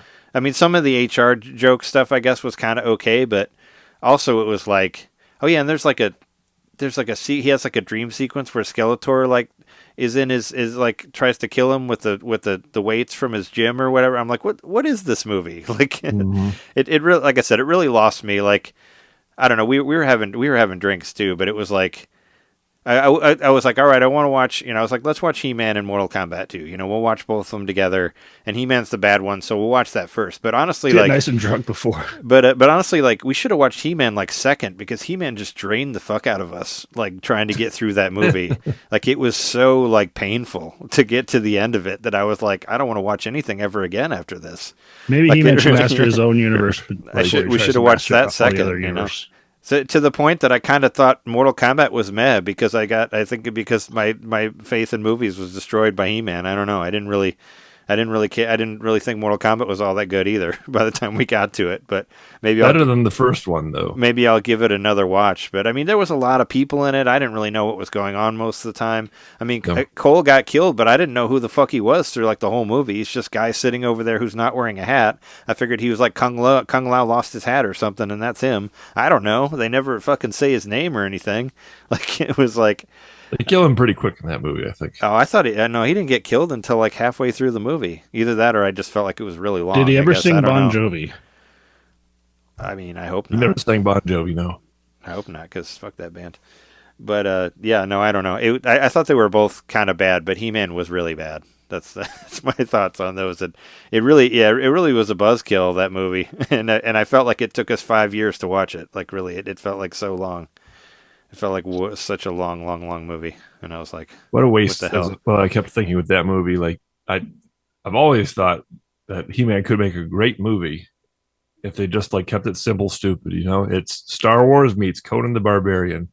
Just go have fun, and don't make it 2.5 hours. Just there, instant success, fun movie. I think if you lean real hard into like the 80s fantasy, like legend and stuff like that, 100% like, dark fantasy. Yep. I think they expected. Apparently, there was a lot of like She-Ra stuff that got cut. Like She-Ra does show up in the post credits, but there was like a whole She-Ra plot line or whatever that got cut, and I was like, what were they expecting this movie to be like 5 hours originally? Like it's. I don't know, and there's way too many like pep talks. There's like 100 pep talks in this movie where it's like, I gotta have this speech with my dad, and then I gotta have a speech with Man-at-Arms, and then I gotta have a speech with Tila. I'm like, oh my god, like there's too much. Shut up, get on the tiger around. That's what we want to see. There's way too much dialogue in this movie, and Cringer's voice was terrible too. Cringer's voice was cringe. Like it was just, and at the beginning, when to use Cringer, like when and also most of the movie, and also like you got Cringer, but you don't got like fucking Skeletor's like beautiful purple panther. Like he's not there. Like come on, yeah, where's the panther? I don't know, and he had, also I wanted Skeletor's castle Cringer ended up attached, so I could talk through it. Yeah, and Cringer ended up fighting like Beastman instead of fighting like I don't know. There's a lot of and it was like super CG and everything looked real. Whatever. The closing shot looked real fake.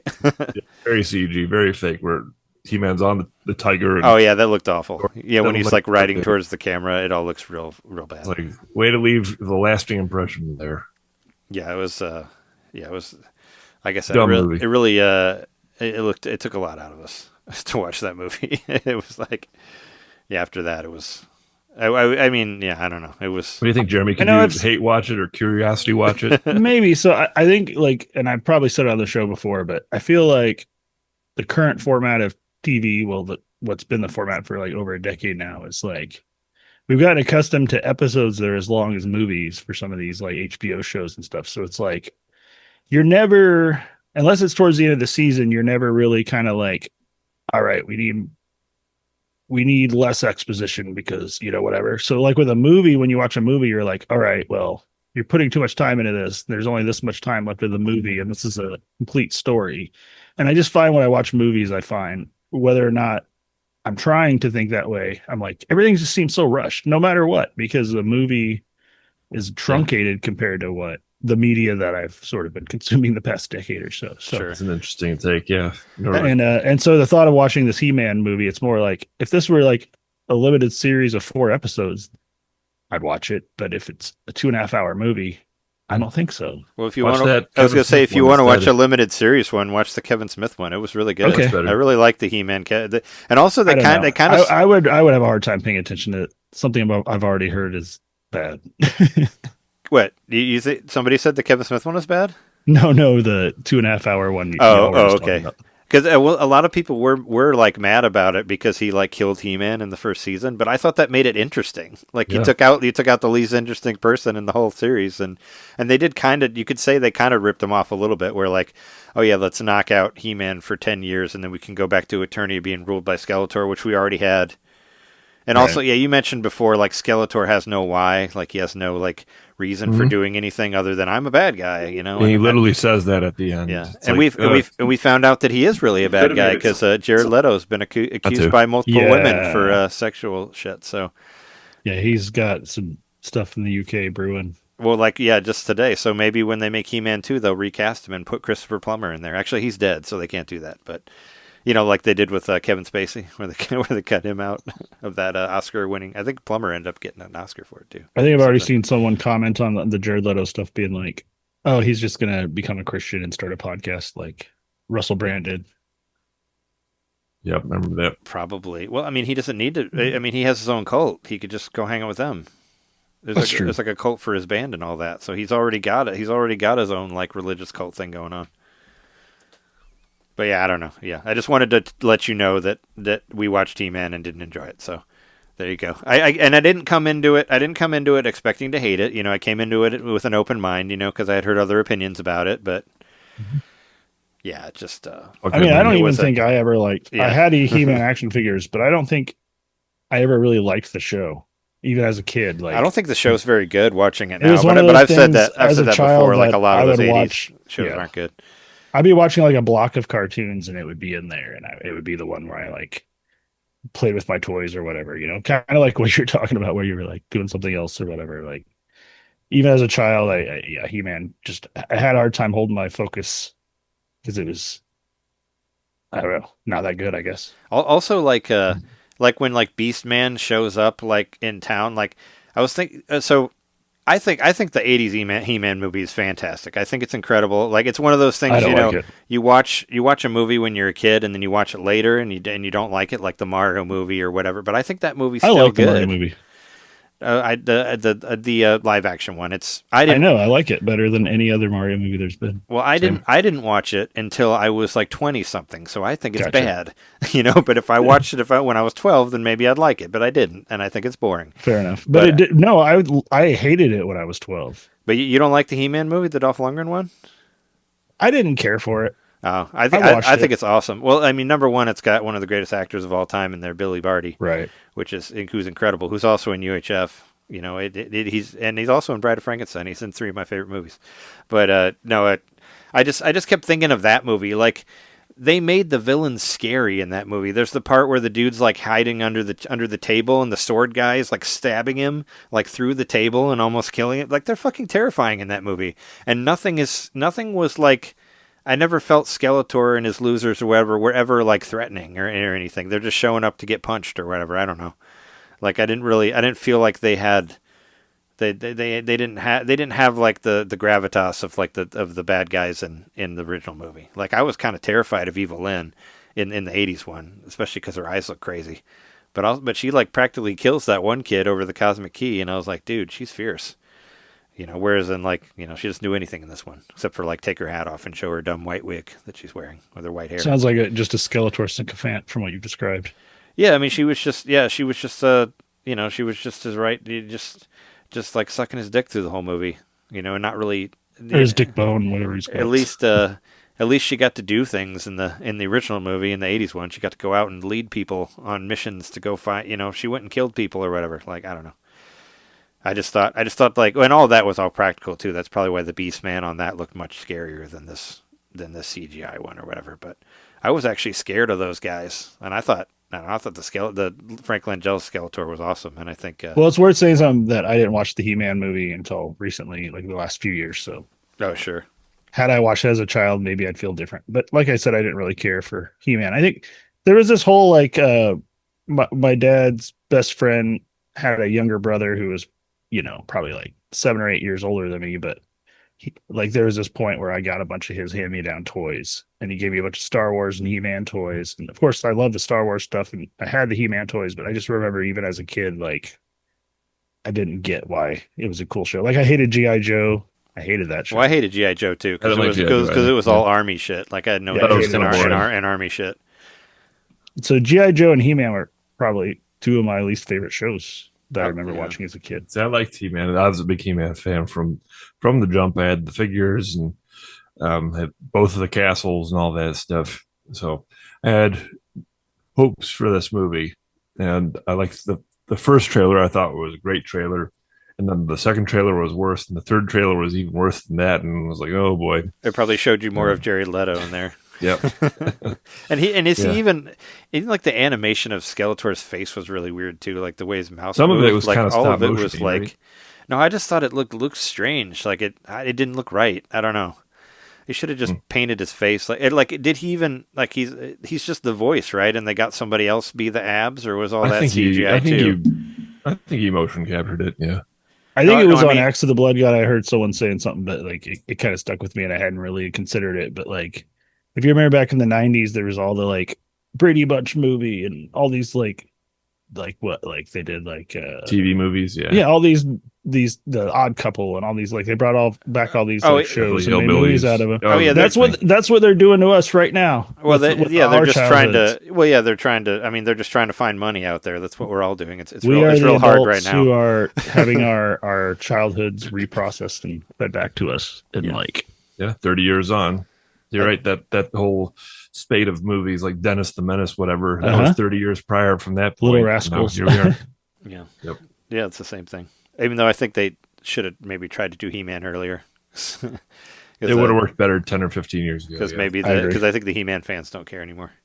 I think it would have been something that could have been even more in parody with like the Barbie movie, whether or not it made sense of, like in any like philosophical way. It was more just like there was an obsession with 80s toys that year. Sure. I didn't really like the Barbie movie either.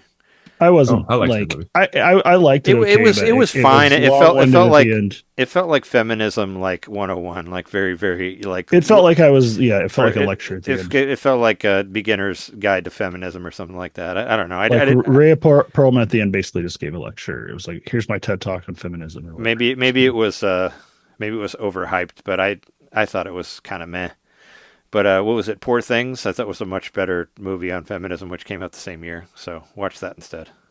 I will not claim to know what's good about feminism. I just know that Barbie made me feel like it was over-explaining its message to me when I already understood it earlier in the movie. I mean, Barbie was like, men own everything, but we're not really going to do anything about it. Right. It's just a joke, I guess. But watch Poor Things. That movie's really good. It was what else we got going on? It was like a Frankenstein. It was like a Frankenstein movie, and I love those type of movies. But it was much. It had a lot of really cool stuff to it. Aside from that, I bought Xenoblade Chronicles 2 Switch 2 edition because I want to play. Oh, you did buy it. You were like, I don't know if I have the budget to buy it yet, and like it's always going to be $10 or whatever. Yeah, it's $10, and I guess like playing Splatoon Raiders like made me want to do it because I know it's Monolith. It might not be the exact same team, but I really liked the Torna, the Torna, the Golden Country or whatever, and I figured I'd just play through that again. Something got fixed in this one I saw. Is this what you're about to talk about? Yeah, they did. They did something fix, annoying. They did fix some stuff to where. Well, the original one had that whole issue with the abilities that your blades have and all that, and having to have them equipped in order to do like side missions and stuff like that. I guess they streamlined that, whereas like as long as you have the blade that has the that has the ability or whatever, you don't have to have be in your them. party. Yeah, they don't have to be in your party. It'll just you'll just always have that ability whether they're there or not, which is really nice. So maybe I might try to go back and do some of the side missions that I didn't do because they were really annoying. Because I didn't do all the side missions in 2 because of that. Because I got tired of doing all the blade shit. And there is like a new mode. There's a new blade mode or whatever where you can use them, where you can actually control them. And also Momo from Xenosaga is in there now, which is kind of weird pull, but whatever. So they're bringing someone from later into it. Xenosaga was before. So Xenosaga was a PlayStation 2 trilogy, and Cosmos was already in the game, but now Momo's in there too. Momo is another robot character. There's a whole bunch of like robot characters. Cosmos was like the main, plot point pretty much because he's like the ultimate. I mean, they're all moons, but that's another game. But Momo, there's Momo and Cosmos, and I would have liked to see like Junior in there or something. There's some pretty cool other characters or whatever. There's this one guy that sort of looks like David Bowie that'd be cool to be in there, or like Shion, that was like the main character from 3. It'd be cool to see her in there, but I don't know. There's been like rumors on the internet now that Nintendo might have bought the rights to Xenosaga because when they introduced Momo, it didn't have like copyright Namco on it anymore like it did in previous when it did like for when they showed Cosmos. So I think that's people really reaching because they want a re-release of the Xenosaga trilogy on Switch, which I do too, even though I played through most of it. But so is that whatever. So that's like a dispute with Namco or whatever, like shared property. Yeah. So the main people who did Xenoblade also did Xenogears and Xenosaga. Well, Xenogears is owned by Square. Were Monolith. Okay. Yeah, is owned by Square, and Xenosaga is owned by Namco, from what I heard. So Xenosaga is pre-Monolith. Yeah, I think so. Even though I think Xenosaga 3 and Baten Kaitos came out pretty close to each other as far as like dates go. So maybe they might have created the Monolith thing while they were doing. There it is. You got it on hand. It was one of the games I was thinking about. Oh yeah, for your I got that too. But yeah, I forget because we talked about it. We talked about Xenosaga on Mike's show on Games My Mom Found, but they were pretty. I don't remember if they had started Monolith like for Xenosaga 2 or 3. Like there was this whole there was a whole thing with the development of those games and budget and blah blah blah. But even though they have like kind of different art styles and voice actors and all that, I would still love to see a Xenosaga trilogy somewhere. And there's lots of people who would love to see Xenogears re-released. As of right now, you can only get it on PlayStation 3, which that is getting shut down soon. So if you want it, get on it. I actually did get on the PlayStation 3 store the other day just to see what was on there. There wasn't really anything I was interested in, but I was waiting. I was hoping for like a big like flash sale or something where they're selling everything for $2 like they did for 3DS, but that's not it. But yeah, if you want to play Xenogears, you can only buy it on PlayStation 3, not 4 or 5. So get on that if you have one. If you want to buy that, because it's the only way to get it, aside from paying like $200 for the disc. So it's expensive. But yeah, that's all I've been doing.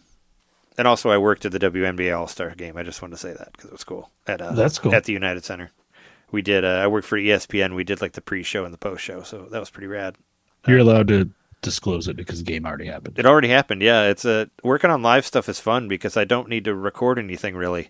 I'm just mixing it straight to the feed and all that. So yeah, and I found it on YouTube and drunkenly posted it to the Slack. But no, it was cool. It's cool that I could find it. No, it was nice. It was cool to be there for. It was super busy, and the hosts, they said that tickets were going for $400 a seat there for the All-Star game, so good for them. And I saw Oprah. Well, I didn't see her, but I saw her on the TV while I was waiting for the game to be over, because we basically did the intro, and then we went in the back and waited for the game to be over, and then we came back and got on the court and did the end part. So, but it was on Disney Plus, so I watched it on my phone while I was waiting.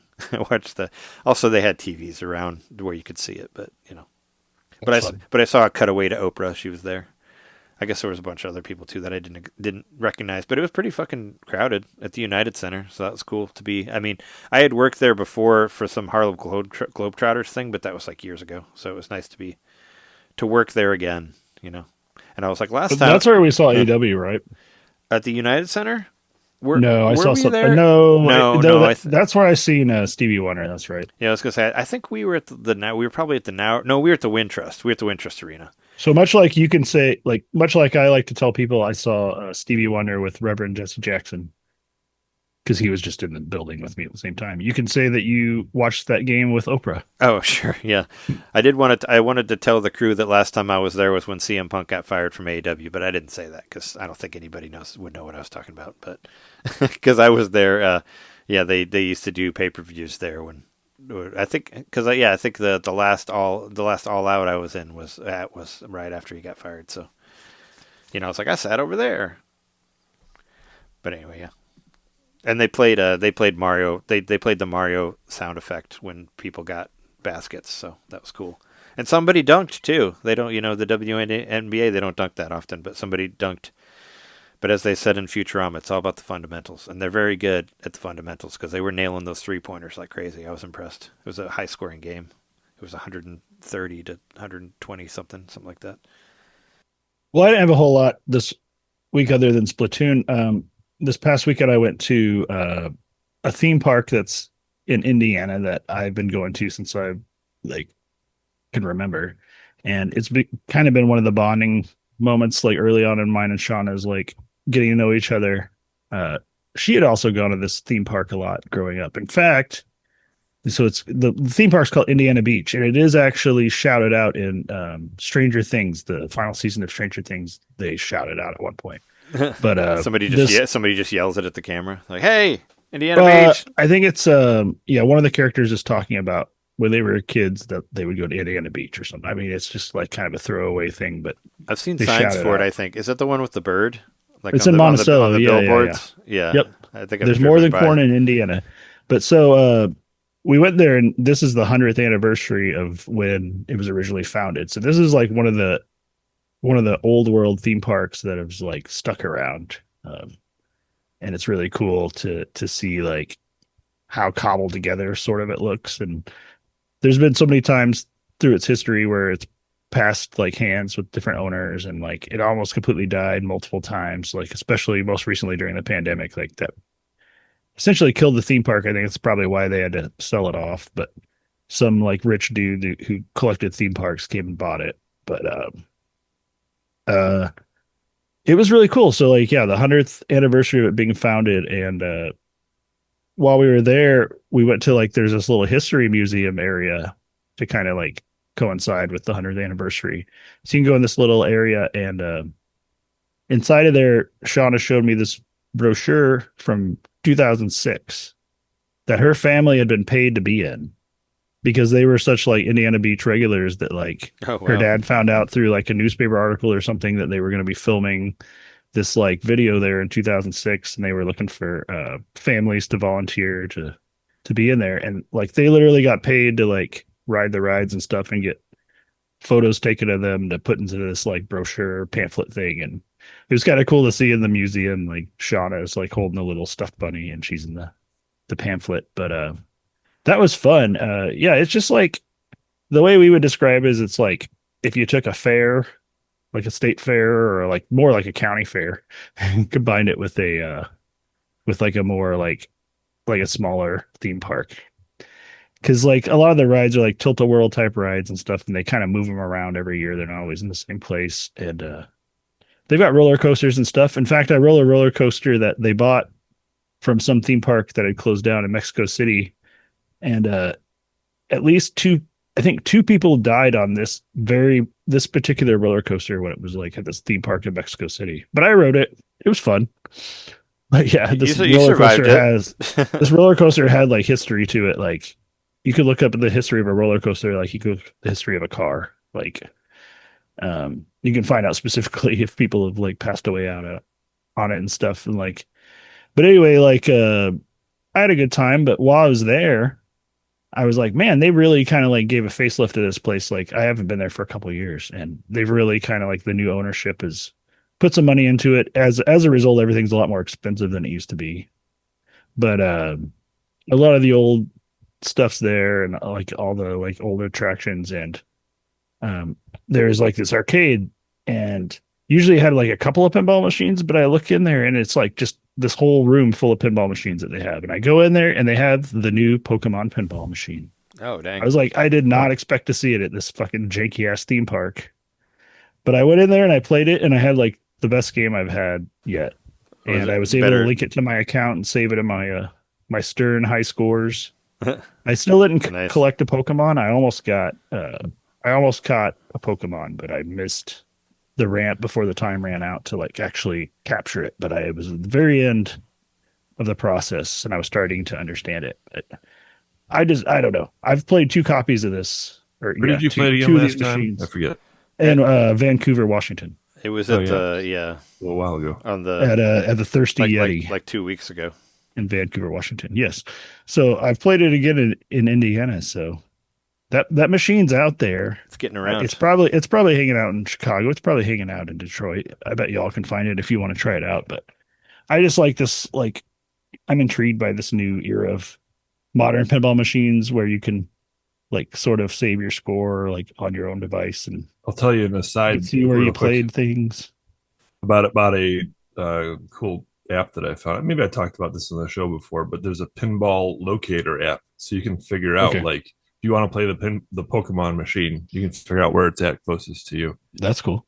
I'll try to remember. Well, all these machines are actually registered online and stuff. So I think the Stern website would probably tell me where they were as well. But no, I understand. Like they didn't have a lot of cool pinball machines. They had a couple other ones that looked a little more modern, but it was the Pokemon one. And to be honest, like it was occupied most of the day when I walked by. So when I finally was able to get to it, I played like 2 games and there's someone waiting to play it. So I kind of like got off of it. But yeah, I don't know. Something about that kind of excited me that this little janky theme park in rural Indiana had this new pinball machine and I was able to play it. So maybe pinball's on the uptick. Maybe that's Well, a sign definitely or it's just confirmation bias for me because I happened to see it in 2 places. The app I was talking about is called Pinball Map. If anybody's interested. Okay. Is that it for you, Jim? Yeah. Well, that segues into my experience this week quite nicely. So I went back to Galloping Ghost. Nice. I was there to visit Eric and Otis. We got into a habit of my old roommates trying to meet up.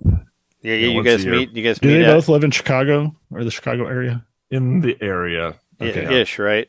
I mean, they're like they're Yeah, not in. Otis is in Indiana still. Yeah. Did you Um, drive down or do you take the train? I take sort of both. I take the bus. So Okay. It's like a train, but I don't have to drive. I know you have a So- car, but you don't want to drive it to Chicago. I do. Yeah. Yeah. Here's the thing. To get from Detroit to Chicago, it's the exact same amount of time any way you do it. It's always 5 hours. If you're flying, if you're busing, training, driving, Yeah. 5 hours is the time. And so the cheapest way to go is just buy the Greyhound. Yes, 80 but bucks And then, round trip. and then you don't have to deal with your parking and stuff once you get there. 100%. when you don't Yeah. got to deal with gas also with gas prices Yeah. and all that. So that's what I do. I've gotten into a habit of, and I just go in for a day, so I don't have to pay for a hotel, whatever. I just sleep on the bus and go to Chicago, and then I sleep on the bus on the way back, and it's good enough. Yeah, you Coffee did- it up. So it was just like a day trip for you, or Just a day trip. probably more Yeah, I than got a in- day, but Got in at 6 a.m. and I left at 11:30 p.m. holy Okay. shit! What time did you have to leave on the Greyhound to get there at 6 a.m.? like 1 a.m. like so I- one or something. Yeah. So the Greyhound left at 12:30 my time. Then you Yeah, took a I'm an hour nap on ahead. the bus on the way to Took a Chicago. nap on the bus. And you Yep, gain Okay. you gain an hour or two. in an hour. Right? Yeah.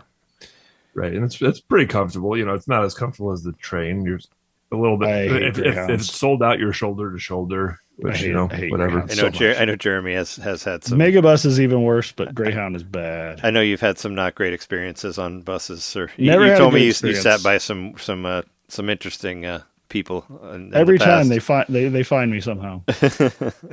Yeah, I remember They you know telling I, me like, about some will stories. respond to yeah. them. Yeah. Well, it was bearable for me this time, and the bus was not sold out, so I had some room. I'm glad. But I'm glad anyway. you didn't need to stay here because we were pretty full. Like I said, Jess's mom and brother were staying here for the weekend, and when you said you were Galloping Ghost, I was already at United Center, so I couldn't have met up with you guys.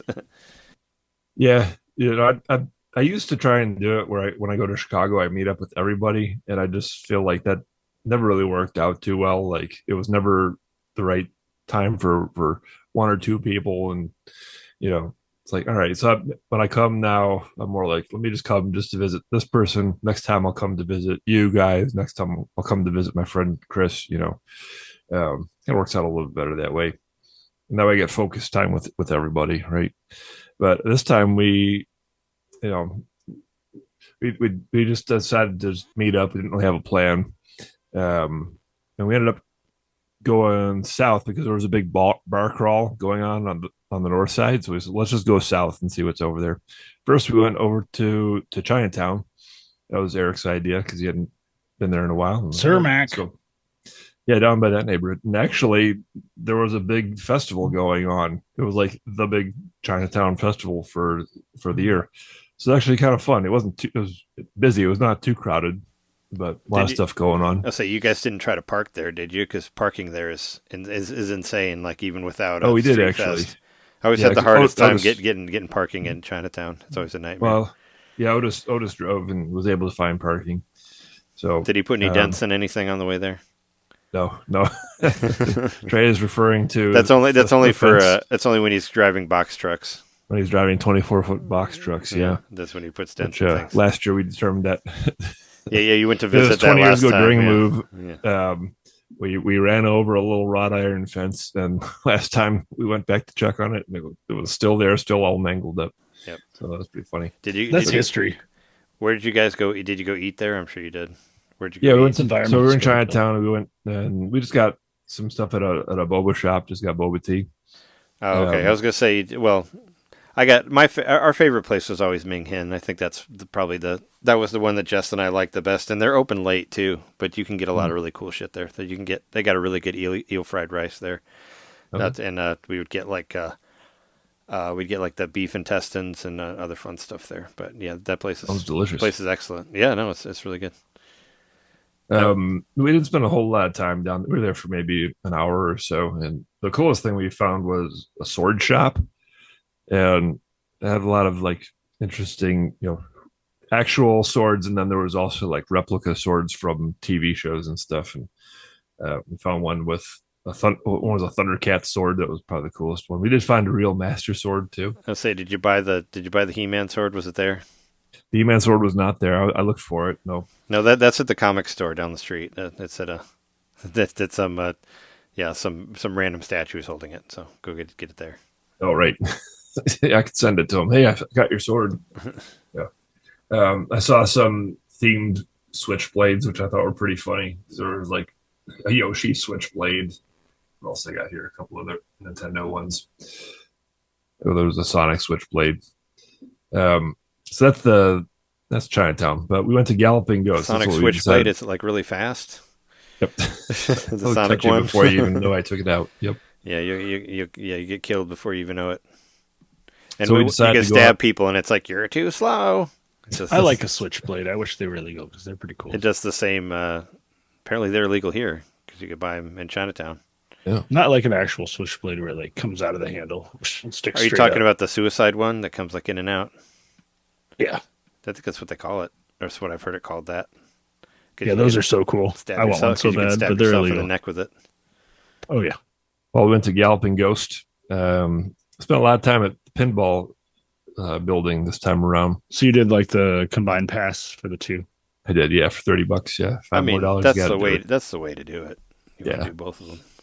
They had some interesting new ones. The Evil Dead machine, which was really cool. That one's kind of new, right? Yeah, it's a new one. Yeah.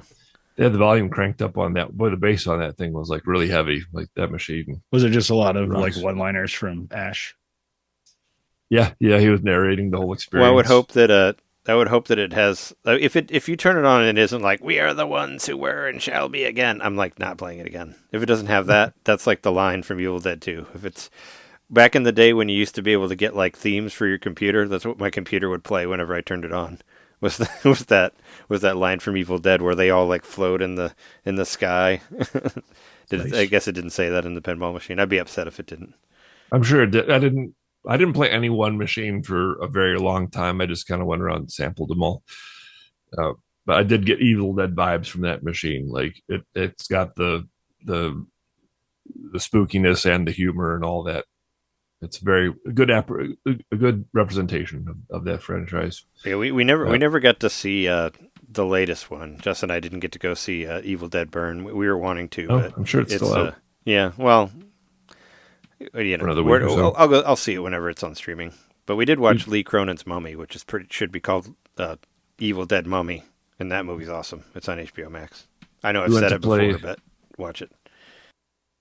I wanted to play Medieval Madness. There was some younger guys who were there, and I was like, all right, let me wait for my turn, and let me keep waiting.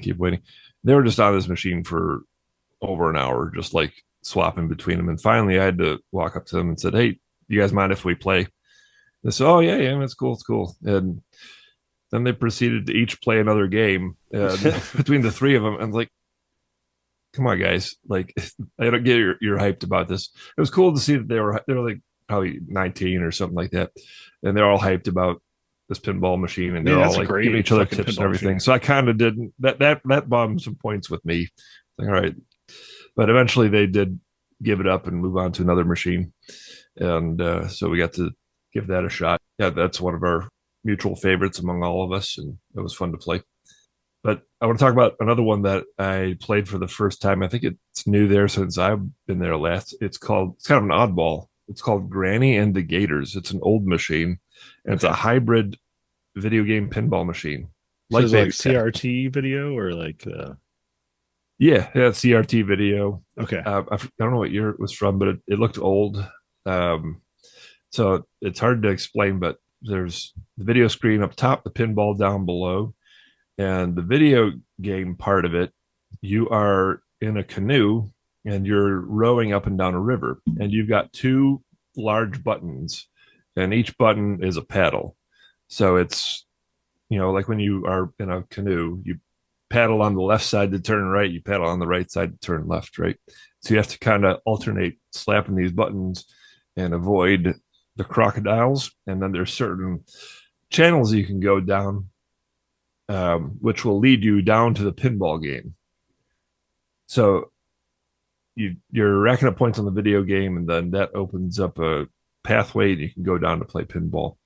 And I didn't quite get enough to understand the mechanics of the game. But I played it for a good 20-30 minutes. It was a fun game with an oddball sort of theming, Granny and the Gators. Something that I like that era of video games, as we all do, where you're like, battling mutant, hamburger, hot dog people and like Burger Time, that kind of silly vibe, This game had that vibe, but it was a video game / pinball machine. Pretty cool. Over at the video game side of things, we played The Grid, which is always fun when you got a couple of people who understand your own machine. Was that? Isn't Grid Grid's kind of weird, right? Like, yeah. Or am I thinking of something else? This isn't a football game. Grid is the one that's like, it's like a third person shootery thing, right? But it's all like, I remember trying to play it because it's like a midway game. It's a midway game. You play it with a trackball to move around. Yeah, it's really weird. It's basically like Unreal Tournament before Unreal Tournament, but it's an arcade game. Yeah, it's like what if you played a first-person shooter with it's an FPS controls? With a trackball. It's a third-person shooter. Yeah. Okay. So you see the guy, whatever, but to me it felt like a third-person shooter with bad controls. I didn't like it. I didn't like it at all, really. I got the controls. I think it has decent control. It's a trackball / joystick combo. And it's simple for today's standards, but just the presentation of it having, I think they have 6 machines there. They all have like booming speakers and everything. It feels like you're on The Running Man or something, like a big like sci-fi murder show or something. I think it's pretty cool. That was fun. We had a lot of fun with that. The one we played and beat, when we go there, I always try to play a 4-player game and play it all the way through. We beat Battletoads, the Battletoads arcade game. Super fun. Didn't you and I beat Battletoads together at a... No, it wasn't. It was Conan. It was me and Conan that played through Battletoads. Okay. Yeah. Yeah, I'd never beaten it before. But I love that game because I mean it's just like an alternate universe kind of thing where this NES game, this goofy NES game that we all had, gets really like hyper violent and bloody, and it's like, ooh, why didn't we get this Battletoads? This was cool. So I think it came out much later than Yep. the NES one. It's a rare game too. Don't forget. It is. Then Snacks and Jackson. It's fun to introduce people to that game. What a fucking weird ass game. It's so cool though. It's fun. I wish there was a way to play it somewhere else. Yeah, I wish that Arcade Archives would release it. Mhm. I mean, it's a trackball game, so they'd have to figure that out. I guess so. But you could do it somehow, you know. And for those who don't remember, you are Snacks and Jackson. You are a clown who loses his nose, and his nose, like it's like, imagine like glove ball, if you Mhm. or like a 3D Pong kind of thing. Your nose flies toward you, the player, and then it will fall back toward your face. But before the nose hits the face again, you have to move your face around to eat all the snacks on the screen, and then you can bounce your nose again. So it makes no sense when explained, but man, that game is goofy, fun, weird, and the strangest arcade game I think I've ever seen. It's one of my favorites of the obscure ones I played at Galloping Ghost, just because it stuck with me for the weirdness, I think. Yeah, it's fun to go there and find the oddballs. Like we all play Street Fighter or whatever, you know, but go there and find the forgotten weird games from 40 years ago. That's That's the best part of Galloping Ghost. so many good shoot 'em ups. Oh my god. Oh yeah, whole room for them. The Battletoads game, that was like the last Battletoads game until the one that came out in 2020. So that arcade was like the death nail of Battletoads before like Xbox bought them, and the new one. So that was the final. back. That was the final one. Was that arcade? Well, I mean, between 94 and 2020. So that's I was just curious on the date of that. They got some new Nintendo cabinets since I was there last. Sky Skipper, which when that came out for Arcade Archives, part of the news around that was that there's only a few of those cabinets. I don't know how many there are, but it was like a big deal that even Nintendo had one. Well, I think it was like the code was based off of like a machine that Nintendo had. Like that's how they were able to compile the code or whatever, if I remember correctly. Oh, because okay. it was so Yeah. rare. I do remember that story. Yeah. So like, man, I would love to see this in the wild. The sprites are terrifying, I would say. Like the enemy sprites, they're very much in the Donkey Kong style, because I think Mhm. Miyamoto did the art for this. And they're Yeah. like the big, like It does look like that. 80s anime sprite kind of look that is his style, but they're just creepy. Like some of the bigger characters in this just creep me out, even as an adult. But I would Yeah. love to play it on an arcade. Like I played quite a bit of it when it came out for It's a fun game. Switch. I think that was the game I used to test when I did a video on our channel about an 8-bit do controller kit that I bought to turn an old SNES controller into a Bluetooth controller. And that was the game I used to like test it out to make sure it worked and all that. And I don't know. I thought it was cool at the time. It was cool to have access to something that felt like a lost piece of history in that early 80s arcade era of Nintendo. Yeah, when they put it out on Arcade Archives, I wasn't aware of the game, so it was cool to learn of a Nintendo game that I didn't know about. Mm-hmm. And now they have it at Galloping Ghost. I also had Castlevania Versus, which previously they had the Haunted House game, which I guess is the precursor to Castlevania. But this is the Castlevania NES game repurposed, remade, whatever, into an arcade game in the classic Nintendo cabinet style, the Donkey Kong style cabinet that they made. And I can confirm that recent Arcade Archives release is actually at Galloping Ghost. It's the Armadillo Racing. When that got announced cool. like 2 or 3 weeks ago, I was like, I think they had it there. And yep, they have it there. I think it just came out like this week or last week. Mhm. It's Armadillo. Very recently. And I did get a souvenir this time. I got the Galloping Ghost hat. Look at you with that. I don't know if I've ever seen you wear like a ball cap. I'm not a hat person, but someone was saying to me I was at the zoo with my family, and They're like, John, your head is too bright. Put something on it. Well, it was a hot and sunny day, and Mom said, "You really need to get a hat." I was like, "Yeah, I think you're kind of right." I started, well, Jess would always tell me to wear a hat because whenever I work outside, my face gets burned.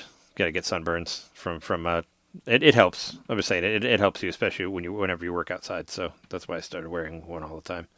I Well, exclusively the other wear hats when I don't feel like combing my hair. When I bought my my Outrunners hat. Now I wear it all the time. And when I Well, hats, it's hard for me to find because I got a big head. So sure. it's not often that I find a hat that fits, but they let me try it on at the arcade, and it actually fits pretty nice. So, yep, I like it. There you go. It's a good hat. John, the director.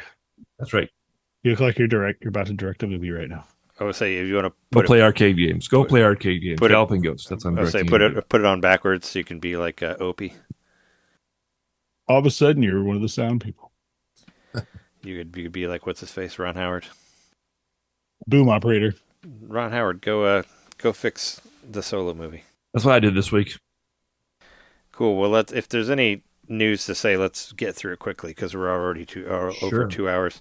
News. Don't snooze or you miss the news. We don't really have to go through all the releases because I don't really care about any of them. But there's one I do want to talk more about my joke from earlier in the episode about spending a whole week downloading Final Fantasy XIV because Final Fantasy XIV is officially coming into Nintendo Switch 2 next week, next Tuesday, and it is the new champion of the highest amount of gigs for any Switch 2 game. This one is ringing in there at 117 gigs. Holy shit. Higher than Final Fantasy Rebirth and Remake. That's were more the than ones who had Cyberpunk, it yeah. before that. So there you go. So I've been looking around through my games to see if I could make room for it. Also, I'm still kind of confused on the pricing of it, which a lot of people are. From my understanding, you can play through.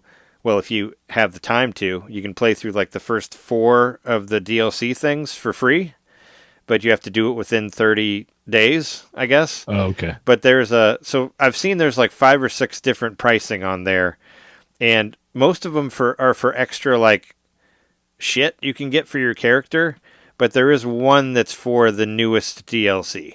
Dawn Trail. No, not Dawn Trail. The one that's after that, the winter one that's coming out.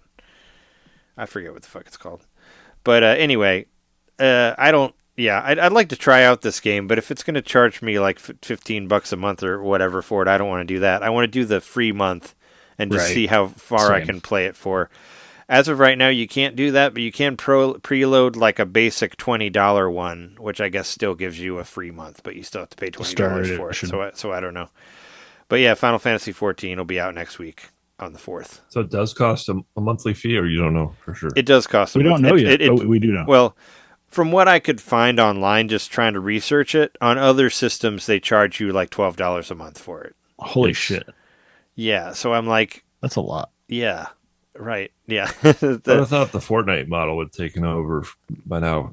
Well, I kind of thought that was the idea. I say MMOs are different. I don't know. They make you pay for shit. Like whenever I played, well, I guess DC Universe Online is free to play to a point. If you want to do anything, you have to pay for it. I think with pretty much. MMOs, they need that because they've got to have humans maintaining the servers and being mods and all that. Like, if the game's active, like it needs a large team to manage it. I mean, I'm sure Fortnite has a large team managing it too, but they make a shit ton off of the skins. They do. They make all the money off of their constant because they're all constantly Like bringing Miley in Cyrus different or whatever. Yeah. Well, like in the Simpsons and Batman and Spider, like they have like all the comic characters in there and wrestlers, and it kind of blows my mind. Like if you were into Fortnite, it's like the ultimate crossover game because like everybody's in that fucking game. Like Family Guy and Futurama. Like it's some of the shit is weird that's in there. Or like what was the other one? Avatar. They had a bunch of those guys in there too. Fortnite Fortnite was the playground during the pandemic, so I think that's a lot to do with it. Like it just got huge for being around at the right time. And Evil Dead, like you can, like Ash is in there, like like they did a bunch, did like Freddy Krueger and like Jason Voorhees and a bunch of different horror movie ones. Like your favorite Al Jolson, your favorite guy is probably in there. Like it's a W.C. Fields got added recently. You know what? I'd believe it. Like I wouldn't. It wouldn't surprise me. I'm sure like Mark Twain's in there too or some shit. Well, there's another virtual playground out this week that I'm kind of interested in. Well, next week, but we can talk about it anyway. Are you talking coming out on the 4th? Yeah, that's next week. Well, yes, coming out within the next 7 days. Well, the way I do it is to the end of the weekend, and then next week we talk about everything that came out that week, starting with Monday. But anyway, yeah, Big Walk comes out next Tuesday on the same day as Final Fantasy 14, which is going to be free on PlayStation. Yes, it'll be free on the cheapest version of PlayStation Plus on the so I can play it. So you can play it if you'd like. And you could too, or do you still have PlayStation Plus? No, I quit my PlayStation Plus a long time ago. Actually, I think they just kicked me off. I don't think I actually did it. I think they just removed me because I hadn't turned on my PlayStation for months. Because they can do that, I guess, and apparently they can take Elden Ring. They can take games away from you too if you do that, which terrifies me. But they said that flat out that if you don't play your system for a certain amount of time, they could take away some of your digital games. It's mean, but yeah, Big Walk next week. I figured you're probably not going to get it. Time for some friend slop. Yep. Yeah, they haven't announced if it has game share or not. It doesn't. So, it doesn't. Yeah. Yep. It does not. That's part of the pricing structure. Yeah, no. If it doesn't say it on the eShop, it doesn't have it. Like that. That's how you find it is within the description. It's like the same with like how many people you can play online and all that. So it won't have it. But yeah, aside from that, any other news you want to talk about? Yeah. Well, we got Xenoblade coming out and it's out now, right? Yeah, I already talked about it. I bought it. It's playing on the TV behind me. It came out an hour and a half ago. Speaking of Mario Kart World, I was talking about it last week. They added some more Mario Kart World tunes to. Yeah, they've been doing that for a few weeks. I mean, I haven't turned on my Nintendo Music in a while, but including tracks from Flipnote Studio. Whoa, that's cool. According to these notes that I'm reading on our notes, I didn't know that there were Flipnote Studio songs in Mario. Wait. I didn't know. Is it in Mario Kart World, or is it just in there separately? That's what it says. Weird. Yeah, and I never found them. There's a game coming out called White Creek. It's coming to the NS2, NS1. Sounds pretty racist. It does. I don't want to be a part of White Creek. That sounds. If you say White Creek, then there you go. That sounds like some. I don't know. That sounds like some weird shit. I don't want to be involved with. Here's the interesting thing about this game. It's also coming out for the Dreamcast. So they call it a Dreamcast era survival horror game. Weird. I'm intrigued. So it's coded for in whatever the language of the Dreamcast is, but it's been ported to other things, but it will run on the original hardware. Is that what you're saying? It's on a GD-ROM. That's right. Oh, it's actually on a GD-ROM. The goddamn ROM. Goddamn that ROM. We got new footage for Crazy Taxi World Tour. Yeah, there was another trailer. I didn't watch it. Did any of you guys watch it? I stopped caring about it when I found out about the AI shit. Yeah. Yeah, it sucks that they're using AI in it. It's bogus. Well, the new trailer goes over the first level. 24th. Is an updated look at the original first level from the first game. I still would there was an open network test. I do want to sign up for it. Yeah, you should try to get on that. Also, the Elden Ring one is officially closed now, so hopefully whatever it is, Duskbloods. We'll find out if we got it, but we all signed up. Yeah, we all signed up. Yeah, there's network tests going on, but not for Nintendo Switch 2, because I said before, Sega doesn't like Nintendo anymore. Oh, so I see that now. It's only for PS5 and Xbox and that PC. explains why John only tagged me. Okay, so yeah, PS5, so you're the only one who could play right. it. Yeah, otherwise I would have. I got an email from Sega because I'm on their mailing list, but yeah, it's weird because it is actually coming to Switch 2. Like why there isn't a stress test for that.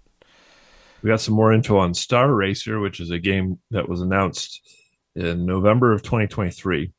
And it is an F-Zero like. Oh yeah, that's the F-Zero game, right? Yeah, I'm kind of interested in that. I don't know. I mean, it's coming out September 3rd. There's already about 500 F-Zero likes on Switch and Switch 2, but I could try it again and see if it does anything for me. I don't know. It looks cool. I did watch some of the footage of that. I thought it looked cool. And it's cheap also, so maybe the thing about racing games is there's always room for more racing games, I think. Sure. I mean, I like, racing games are like first-person shooters for me. Like, I can get tricked into buying them, but they got to be really good for me to actually like play them. Maybe you get for a tricked long into time. buying the new arcade one-up, which is No. Outrun, an Outrun cabinet. Oh, they already had one. I saw it. But it's updated. So These are like updated, so like better build quality or something. Is that you part got of it. it? Yeah, more like Is the seat like look less cheap? Because the other one looked like really cheap. The Actually Outrun didn't one show that I off the looked seat, into. so it's a stand-up cabinet, but But it's like a full size cabinet, right? yeah, I think they're the old one. I think there was an edition you could buy which had a seat, and you could. Mm-hmm. No, I looked into buying it, but I just couldn't figure out where to put it. But it was much cheaper. It was like $90, and it came with a really shitty looking seat for it, like the one that I looked at, and there was only one version of it. But I don't know, and it had like 2 other Outrun games that I hadn't played. That's why I was kind of like interested in it. But does this one have more than just the one?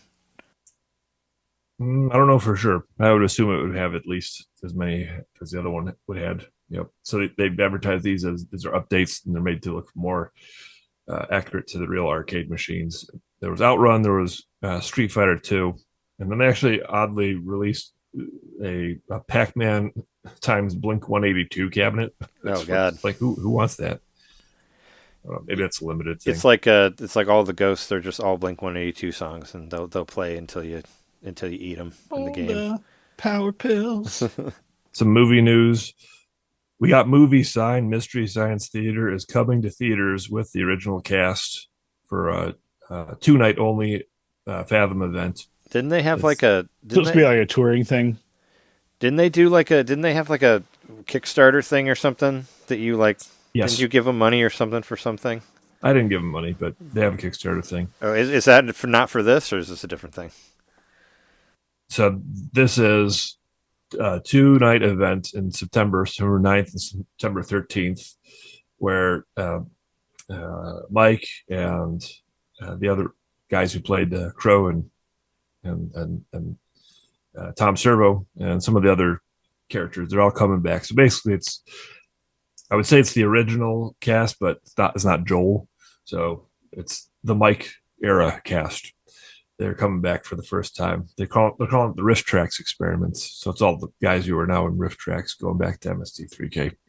So I really want to go to this because you know what? When that original Mystery Science Theater movie came out, it was in such a limited release, and I was only 13. It was only playing in Ann Arbor, and I was so disappointed that I didn't get to go. So this is making up for that time 30 years ago or whatever. That was the first one that I saw was that movie. I mean, we rented it. That was the first time I'd ever seen Mystery Science Theater was the movie. Yeah. Oh wow. Yeah.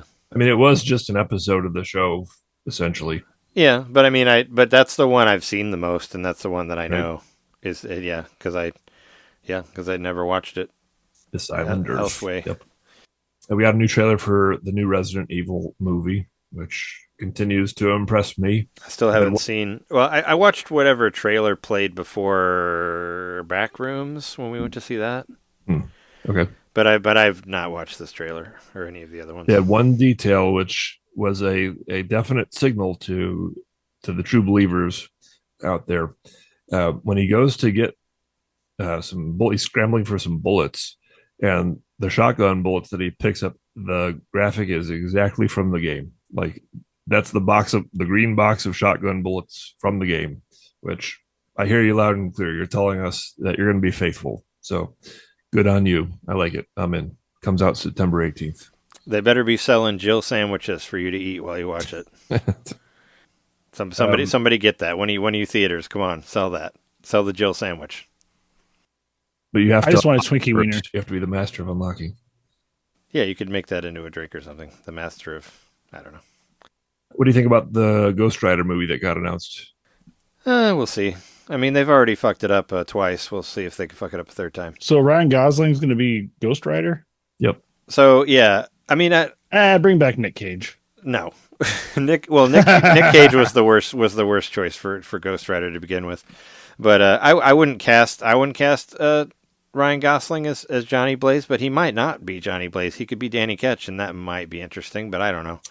Who was the character supposed to be in what was that? Agents of Shield. That's Robbie Reyes. That's the Ghost Rider with a car. That's the car Gotcha. Ghost Rider. He's a speed racer. I don't know. I've read all the Ghost Rider comics. He was okay, but I mean, I want the '90s Ghost Rider. I want like the angry Johnny Blaze with the long hair and the cigarette and the Hellfire shotgun. Like, but we're never going to get that. So I mean, I'm not going to get the Ghost Rider that I want. So I'm already ready to be disappointed. But I mean, Ryan Gosling is a fine actor. You know, I liked him in the whatever the fuck, the one where he wanted to fuck the rock guy. I just watched that one. The Hail Mary. Yeah. Wasn't he in the? I thought he was fine in that. Wasn't he wanting to fuck a? Wasn't he in a movie where he was like had a mannequin as his girlfriend or something? Was he, Lars and the Real Girl. was he in that movie? Yeah. Yep. Oh, you know who recommended that movie to me to watch it? Who's that? Robert Englund. Oh, Robert all right. England told me to watch. It's a good movie. Lars but and the Real Girl. It was It weird. sounded similar to me about wanting to fuck someone fake or something. Oh well, yeah. There's a rock. He meets a rock character that he's pretty close with in the Hail Mary movie. But no, I like Ryan Gosling. I just don't know if he's the. I don't think I would never cast him as Johnny Blaze, but I don't think I'm going to get the Johnny Blaze that I want, which is the right one. But Yeah. we'll see. Hasbro dropped a look at some new action figures based on gaming stuff. The Street Fighter movie and Legend of Zelda: Tears of the Kingdom getting action figures. Street Fighter ones, whatever, they look like the actors fine, but I thought the Zelda ones looked really, really cool. Actually, Yeah, the only Street Fighter figures I thing. know of were the GI Joe like Street Fighter ones they did. They're I all. talked yeah. about when Square Painter was on the podcast. Oh yeah, no. Remember those? We talked about the Street Fighter GI Joe characters with Sam too from Yeah. Toy de Jour. That's true. Even before Square Painter was on there. Well, because he's a big GI Joe guy, and I guess to link it to video games or whatever. But I kind of wish the Street Fighter ones were based on the game and not the movie. I'd be interested in it if they had a cool looking Zangief, because he doesn't get enough love, and I love that guy. He's my favorite. Did you get a look at the Zelda figures? I think those look awesome. No, I haven't They're actually- really looked at any of these. They're pretty reasonably priced too. The Zelda and Link are $25, and then Ganon, which is larger, is $42. But they have a lot of points of articulation and a lot of customability, whatever. So I'm pretty interested in these, And then I look at like Amiibo, which are costing They got fun. around the same. They got as, Kung like, Fu grip. are And less they're not cool. Yeah, right. They're not posable or whatever. these look way cooler. Except Like, for the I'm one that into I this. have that I got for Christmas. Which one is that? The Guardian Amiibo. Oh yeah. Oh yeah, that one. Yeah, the one that I had for you for so long and sent it to you. I wanted to mention something from last week, which continues to trickle out to some relevant news, which is that the Video Game History Foundation, they got a donation from the founders of the Interactive Digital Software Association, who are the people who started E3. So they've got a bunch of like footage from ancient E3 that they've been continually posting over the last 2 weeks. They last week posted stuff about Conker's whatever the original Conker was before it became Bad Fur Day. Something about Conker's Tales. Yeah, something like spelled that. Tails. Yeah. Conker's Quest is what it was called. And they have 1,000 pages in this new archive and 12 hours of video footage. And one of the things they highlighted this week was the Star Fox 64 beta. So I guess that you can continue to look out over the next couple weeks from the Video Game History Foundation as they pour over this stuff and put it out there for people to look at. So it's pretty cool to go look at what E3 was when it first began to tie into a conversation we had recently. And then the last thing is that somebody has discovered a fully functioning Famicom box at a Japanese love hotel. Yeah. Oh, I saw this. I think you should. Pretty cool, right? So the Famicom box was like the multi-game selector that, if you saw it at Toys R Us, they had 10 games in there. Over in Japan, it was the Famicom box.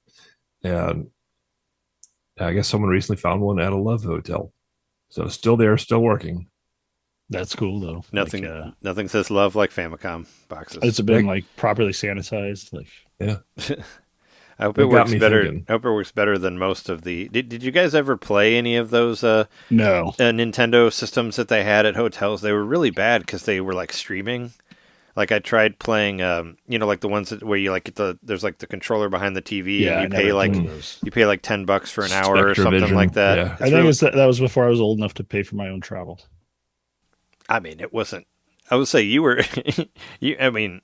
I would say you weren't that young. Like I did it when I was like 25 or something like that. Was what it was when I found it.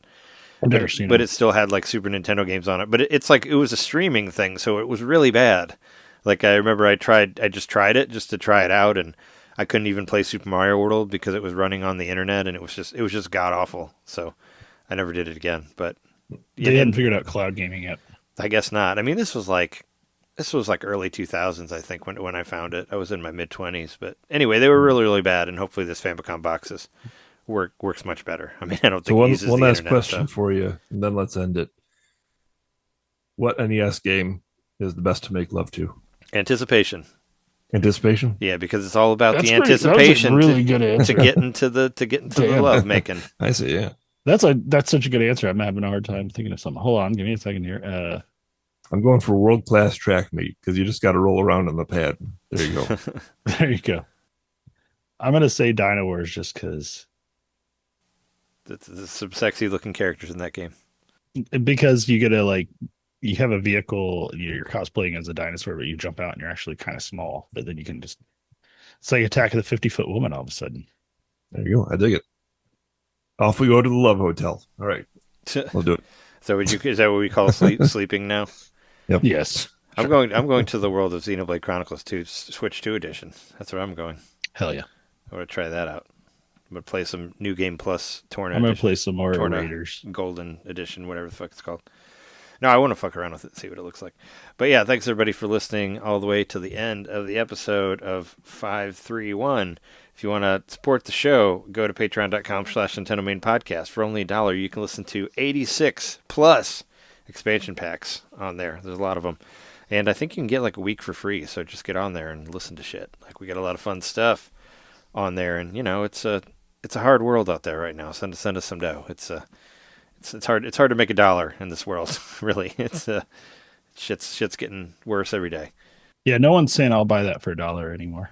Yeah, but you could buy multiple episodes from us for $1. So check that out. And you can find us all over the internet. Just look up NintenDomain. And I was going to say it earlier, but I forgot. I did like some captures of like Splatoon Raiders, and the captures have really bad frame rate. So I don't know what that is. Like, because I don't remember the game having that. But me watching Well, that's another thing with the Chronicles 2, replay, it's weird. You can actually do like video capture, which I guess you couldn't do before. Oh yeah, could you not? Oh yeah, I don't I remember. guess not. I'll post the video that I posted on Facebook, and you guys can look at it because it runs way worse than I did remember the game actually running. So it's weird. Well, Maybe that's just these are very low resolution. the screen caps. lower resolution. It should run faster. What I mean to because say the is like resolution the lower. actual video capture you're getting is bad. I just noticed that I was because I watched the replay and I was like, this doesn't look like the game at all. But yeah, anyway, It's just bad video capture. But you can find those bad video captures on our Nintendo Main Facebook page. It's I still got those Final Fantasy ones going strong on there, so check that one out. And wherever else, Blue Sky, other places, check that out. But yeah, that has been. I think I already said that. Anyway, we've been your hosts. Oh wait, and that's that for this episode. We've been your hosts. I'm Trey Johnson. Jerry Mikowski. John Nitter. And thanks everybody for listening. See you next time. See ya when we splat you.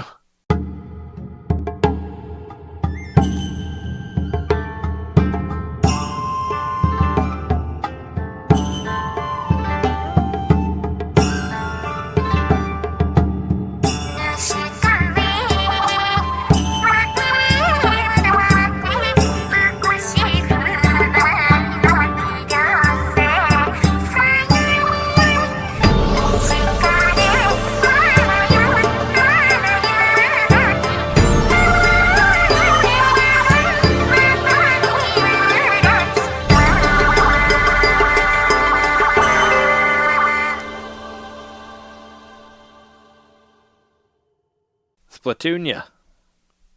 Raider. We'll go out with that Majora's Mask song where it's like... Sounds good to me. I'm going to put that song in there somewhere. Oath to order. It totally... Yeah, I think of that every time I'm trying to poop. We are the things that were and shall be again.